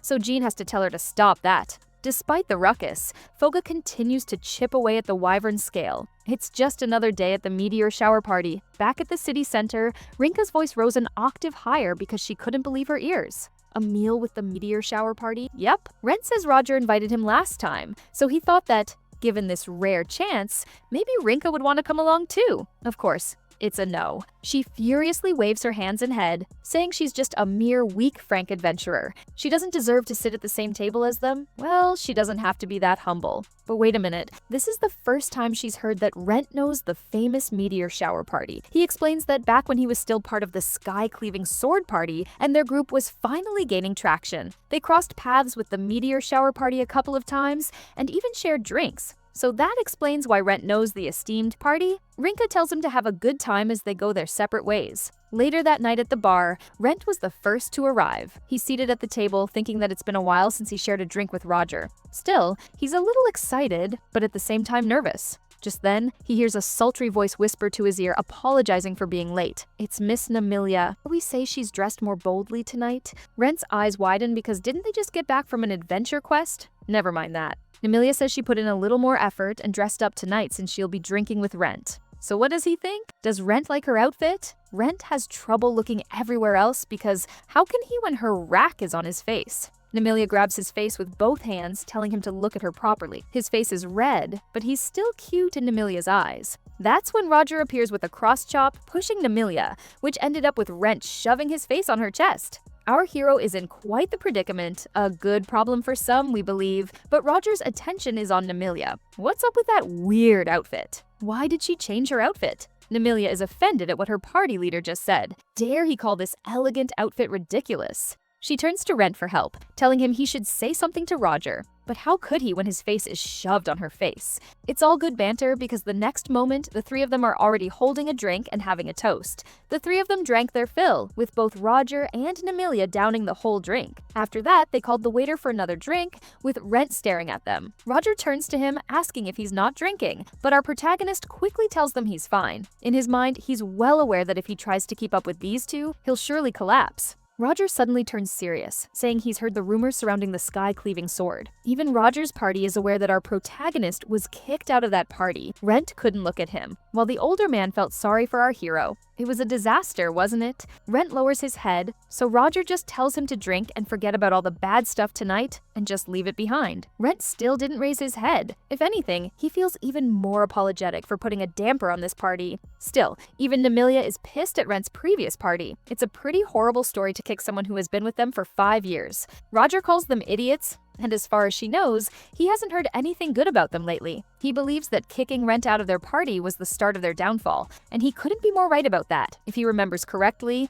Rent's ability is to lend magic, right? It looks like Misa and the others forgot how much they relied on Rent's skill for so long. Namilia remembers that the sky-cleaving sword rose up to the B rank pretty quickly. Their skyrocket to fame obviously built up their pride, which got to them in the end. Rent finally speaks, saying that maybe he was the one who got too attached to them, now that he thinks about it. After all, he was always at the back, with them using his skills as if that was the only way Rent could become an adventurer. He admits that he never even thought about forging his own path. Without a hint of self-pity, Rent says he believes he deserved to be left behind back then because he was really useless. Roger and Namilia can only stare at him, with the meteor shower leader even lowering his drink because of how Rent is. He tells our protagonist that he has become really strong, of which Rent obviously has no idea. Namilia moves closer to Rent again, comparing him to their leader, who still acts like a kid. Roger kicks up a fuss from the side. She was referring to him, wasn't she? She proceeds to relay what happened earlier during their quest when they defeated the wyvern. At the mention of the winged monster, Rent's ears perked up. A wyvern? Isn't that one of the monsters that shows up on the 8th layer of the Grand Labyrinth? Roger says it is. Actually, he tells Rent that they're working their way through the 8th layer. Rent is amazed because, from what he heard, that level is packed with strong dragons one after the other. Roger brushes them off. Those are just lizards, and they're an easy game for him. Namilia grabs this chance to continue her story, saying that after they defeated the wyvern, chaos ensued because of the parasites that came out of the dragon's belly, and all because of the material Roger gathered. Roger feels defeated because his moment is taken away from him again. Rent listens to them intently while thinking how both Roger and Namilia are two adventurers who are way ahead of him. Despite that, the two of them sit together and share stories of their thrilling adventures with him as if they were close friends. He looks at them with admiration, thinking that he also wants to become an adventurer like them. Anyways, Roger steers the conversation back to their plans, saying they want to complete the full exploration of the 8th layer of the Grand Labyrinth. Upon hearing that, Rent's eyes twinkle, and Roger finally declares that their next goal is to explore the deepest layer of the Melva Grand Labyrinth. Our hero is getting pumped for them because why wouldn't he? That's the ultimate goal sought by countless adventurers. Speaking of layers, Nemilia asks Roger how many layers the Grand Labyrinth has anyway. Roger has no idea and suggests they be the first ones to uncover the secrets of the labyrinth. Oh, that's right. Rent remembers something and starts rummaging through his bag. He actually has something to announce to the two. He hands them a scroll, and Roger couldn't be more shocked that Rent has a new party now. Our hero confirms that's right. He teamed up with Rink, who was also abandoned by her former teammates, just like he was. Roger remembers her as the girl from before. To add, Rent also shares that Rinka also has a unique gift like Rent, and it was because of that unique ability of hers that her former party ditched her. Is that so? Roger asks if that is also the reason why Rent named his party Double Deviance. Nemilia thinks it's a pretty cool name, while Roger nods in agreement. With that said, this just means Roger and Rent are rival parties now. Soon enough, their small drinking party wrapped up. Rent bids them goodbye, with Roger and Nemilia walking ahead. The older man says that they should both work hard from now on and forge their own path. The two continue to walk silently until Nemilia sighs and breaks the silence. She turns to Roger, saying that up until the end, she still couldn't say it. Roger scolds her lightly. How can she even ask that of someone who just recently formed a new team? They both turn to see Rent still waving at them, with Roger telling Nemilia that it would be completely inappropriate to ask him to join the meteor shower party. Well, even Nemilia admits that Roger is right. Suddenly, she notices Roger becomes sullen and continues ahead. As he did, he relays the story of how he had a drinking buddy back in the day who worked in money lending. His buddy didn't trust anyone but himself, so he exploited everyone with insane interest rates and became hated everywhere. In the end, this buddy of his ended up getting killed by someone. Roger says that Rent's gift lending magic made him think that maybe there are people who need that more than they need money. For a while there, Roger admits that he was worried that after being kicked out, Rent would stop trusting others and end up just like his drinking buddy. But it looks like Rent is doing fine now. To that, he turns to Nemilia and asks if she feels the same way, only to see she's nowhere near him. As it turns out, Nemilia is still with Rent. This time, she suggests the two of them have a little drink from now on. Rent tries to back away, saying that Rinka is waiting for him back at the inn. If he gets home too late, she will get worried. That's when the older lady leaned close to his ear, saying she's fine with having fun. So, is he down? Roger appears with a cross chop again, shoving Rent's face into Nemilia's chest, as he scolds his party member not to bother Rent. He starts fussing over them, telling her not to drag a sweet guy like him into that sort of thing. Of course, Nemilia doesn't mean anything by that. She's just a girl asking him out for some after-party fun, you know? Huh? A date? Wait. Rent remembers something. He tells both Nemilia and Roger that he actually has a small request from their party, making the two turn to him in attention. Meanwhile, a carriage has finally arrived in Melva, not knowing that a little figure was actually waiting for them to come all this time. It's just as she expected. Now, everything is exactly according to plan. They returned after exactly 3 weeks. This figure is none other than MP, who sports a sinister smile as she says aloud how they know everything about debtors in the Central Information Bureau. Back at the guild, Rinka happily munches on a medium-sized grilled kukshiakia skewer, pleased with how delicious it tastes. By the way, these skewers are actually made of orc wheat and covered in wheat dough, deep fried to make something like a corn dog. Rent is speechless because Rinka sure can eat a whole horse, huh? Just look at all those piles of plates before them. But even MP shares her enthusiasm with the skewers, and it's rightfully so, because it's one of the popular dishes in this city's guild. Using First Strike consumes a lot of energy, which explains why Rinka is eating this much. MP is happy to see her eat a lot, saying those who eat well, grow well. But now that she remembers it, doesn't Rinka have some important report to share with Rent? Oh, right. Rinka pulls out her scroll and shows him that today, her adventurer rank has gone up by 1 level. She's now an E-rank adventurer. Rent is impressed. She managed to level up in just 4 days after all. But that's not the only piece of good news Rinka has. Her maximum MP also increased to 24. She can believe how she used to hate her gift all the time. But now, Rinka feels she can finally shine as an adventurer. As always, she owes it all to Rent. Just then, someone shoves the diner open with their dirty hands. Meanwhile, a couple of footsteps approach their table, just as Rent shares how he felt about the exam, the same way Rinka did with her talents. MP joins in their conversation, saying she has a gift for Rinka to celebrate her level up and produces a skewer stick with a small bit of parcel left near the end. Actually, the skewer part Rinka ate earlier was part of the golden sausage, but this small part right here is actually the tastiest part. It's even tastier than the main portion itself. Rinka only stares, with MP saying the main portion doesn't matter much, since that's just an introduction to the tastiest part. Of course, Rinka believes what MP says as she takes what the fairy was holding and savors it as she munches on it. Meanwhile, Rent notices something from the corner of his eye, and before he knew it, Kai kicked down their table. Rinka starts to panic. What's going on? But Rent only glared at Kai, Misa, and Ella. Of course, the arrogant swordsman tells our hero that they've been looking for him, and, might we add, they look a little worse for wear too. Rent remains in his seat and calmly asks them what they want. Hasn't he become useless in the eyes of the sky-cleaving sword? Kai grabs him by the collar, telling him to cut the crap. Misa chimes in, saying Rent has been stealing their MP ever since then. This has been his doing all along, hasn't it? Huh? Stealing? Rent points out that they were the ones who started it. First of all, Rent didn't give them his magical energy, he just lent it to them. And since those three showed no intention of returning it, Rent just simply retrieved it forcefully. Naturally, Kai can't argue against that. That's when Misa notices Rinka sitting quietly in the back and watching them. She asks who the female swordsman is, with the latter saying she's an adventurer accompanying Ren. When they heard that, the three started to make fun of her too. So she's an outcast too, huh?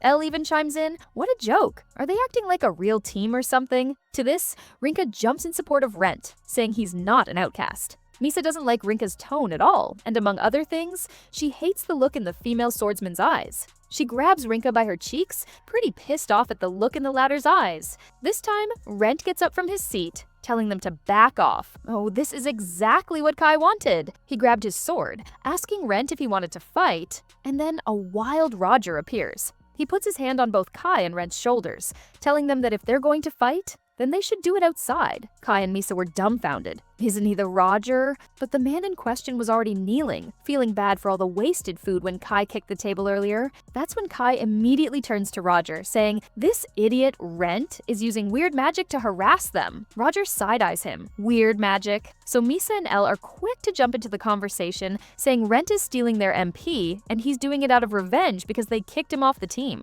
Are these idiots hearing what they're saying? Thankfully, Roger has common sense. He reminds them that they were borrowing MP from Rent and using that power on their adventures. With that said, he stresses that what is borrowed must be returned. That's a given, right? Kai agrees. But Misa jumps into their conversation again, saying Rent did it without their permission. So Roger, the mediator, asks Rent if that was true. Our hero admits it is true, but states that he only did it because their behavior was horrible. Well, Roger points out that excessive debt collection leads to trouble. So how about they do this instead? They should settle it with a duel. Huh?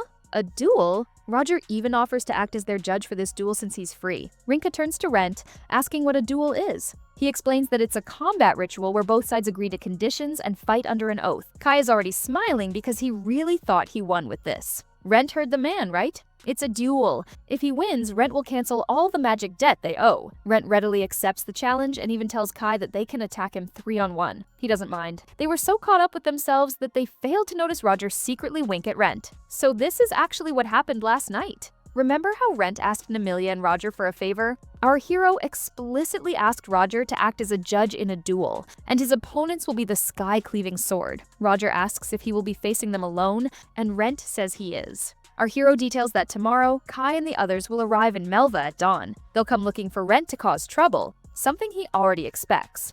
At that point, Rent wants Roger to jump in and suggest a duel to them. Obviously, those three never listen to Rent, but if it's Roger who steps in, then the situation will be completely different. Well, Roger finds the plan interesting, but how did Rent know his ex-teammates would be arriving tomorrow? Our hero didn't expect to be asked that, so he simply told them that it's just a hunch built from years of experience. Unknown to Roger, Rent has a little scout flying around scouring the area, which brings us to the current situation. Outside, spectators, consisting of civilians and adventurers alike, are all gathered. They're pretty excited once they hear that there is going to be a duel and that Roger himself will be the judge. They're even more hyped since the issue is a dispute between former teammates. Misa looks around, surprised at the huge crowd of spectators around them, but this is exactly what Kai wants. This is the perfect stage for them to show everyone their real strength, or maybe lack thereof. Like them, Rent is pretty excited too, as expected of Roger's influence. From the back, Jean cheers for Rent a little too enthusiastically. That's because the former bet all of his weekly earnings on Rent, so if our hero loses, he won't forgive him. Rent could only sigh. Jean is gambling as always. A representative from the guild appears, asking Rent and the members of the Sky Cleaving Sword what they'll wager for this duel. First, the Sky Cleaving Sword's representative, Kai. If they win, he wants Rent to stop reclaiming MP points immediately. The guild representative turns to Rent, asking what he wants. He says that if he wins, he'll raise the interest rate on the reclaimed MP points. Elle and Kai can only frown. Huh? So Rent explains that the current interest rate is 8% every 10 days, and he wants to raise it to 10%. Magic energy collection is calculated on a monthly basis, and since he's already at it, he tells them that starting tomorrow, he'll reclaim an additional 90,000 MP points. The crowd starts talking among themselves, wondering if they're fighting about money. So far, they heard magic, loans, and interest in the conversation. Just what kind of dispute is this? Anyway, back to what Rent was saying. So, with the interest rate at 100%, that means, well, we never get to hear what he had to say next because Misa intervened. So the reason why the MP they borrowed never decreased is because, yep, Rent finished it for her. Our hero was reclaiming MP daily interest included. It's what he calls forced collection. Simply put, it's like the three of them are paying in installments. Kai, with that small brain of his, has had enough of Rent's rambling nonsense for a while now. Whatever he says, what Kai knows for sure is that Rent's life will end today. Since both parties have no objection, the guild representative instructs them to take their oaths. Rent and Kai put their hands on the contract, vowing to abide by the results of this sacred duel. Roger joins after, stating who he is and which party he's from, as he swears to act as their judge. Among the crowd, Rinka stands alone, worried, until Nemelia appears on her side. The older woman knows Rinka is worried and asks her if this is her first time witnessing a duel. Nemelia explains that the oath they just made is absolutely binding, and it's not just some gentleman's agreement. Anyone who breaks the oath will taste the torment of hell. Anyway, Nemelia asks if she's Rinka, Rent's party member, right? The latter is shocked. How does she know her name? And that's when Rinka remembers her. She's that lovely lady from Meteor Shower. Nemelia say her name aloud for the younger one to know. Anyways, Nemelia continues that she spent the night with Rent, prompting Rinka to ask if they drank alcohol together. Suddenly, Nemelia starts acting shyly, saying Rent was full of manliness despite his calm appearance. This was the first time in a long while that she felt so thrilled. That got Rinka all riled up. Nemelia only drank with Rent, right? They didn't do anything else, right? Nemelia burst out laughing. Of course, she's just kidding. She turns serious. Rinka understands Rent better than anyone, right? Then she should believe in his victory. Rinka says she will. And just then, MP appears on top of her head. The fairy has one final word of assurance. Rent will definitely not lose this match. There's absolutely no way he will. With that, Roger marks the beginning of the duel. Duel. Start.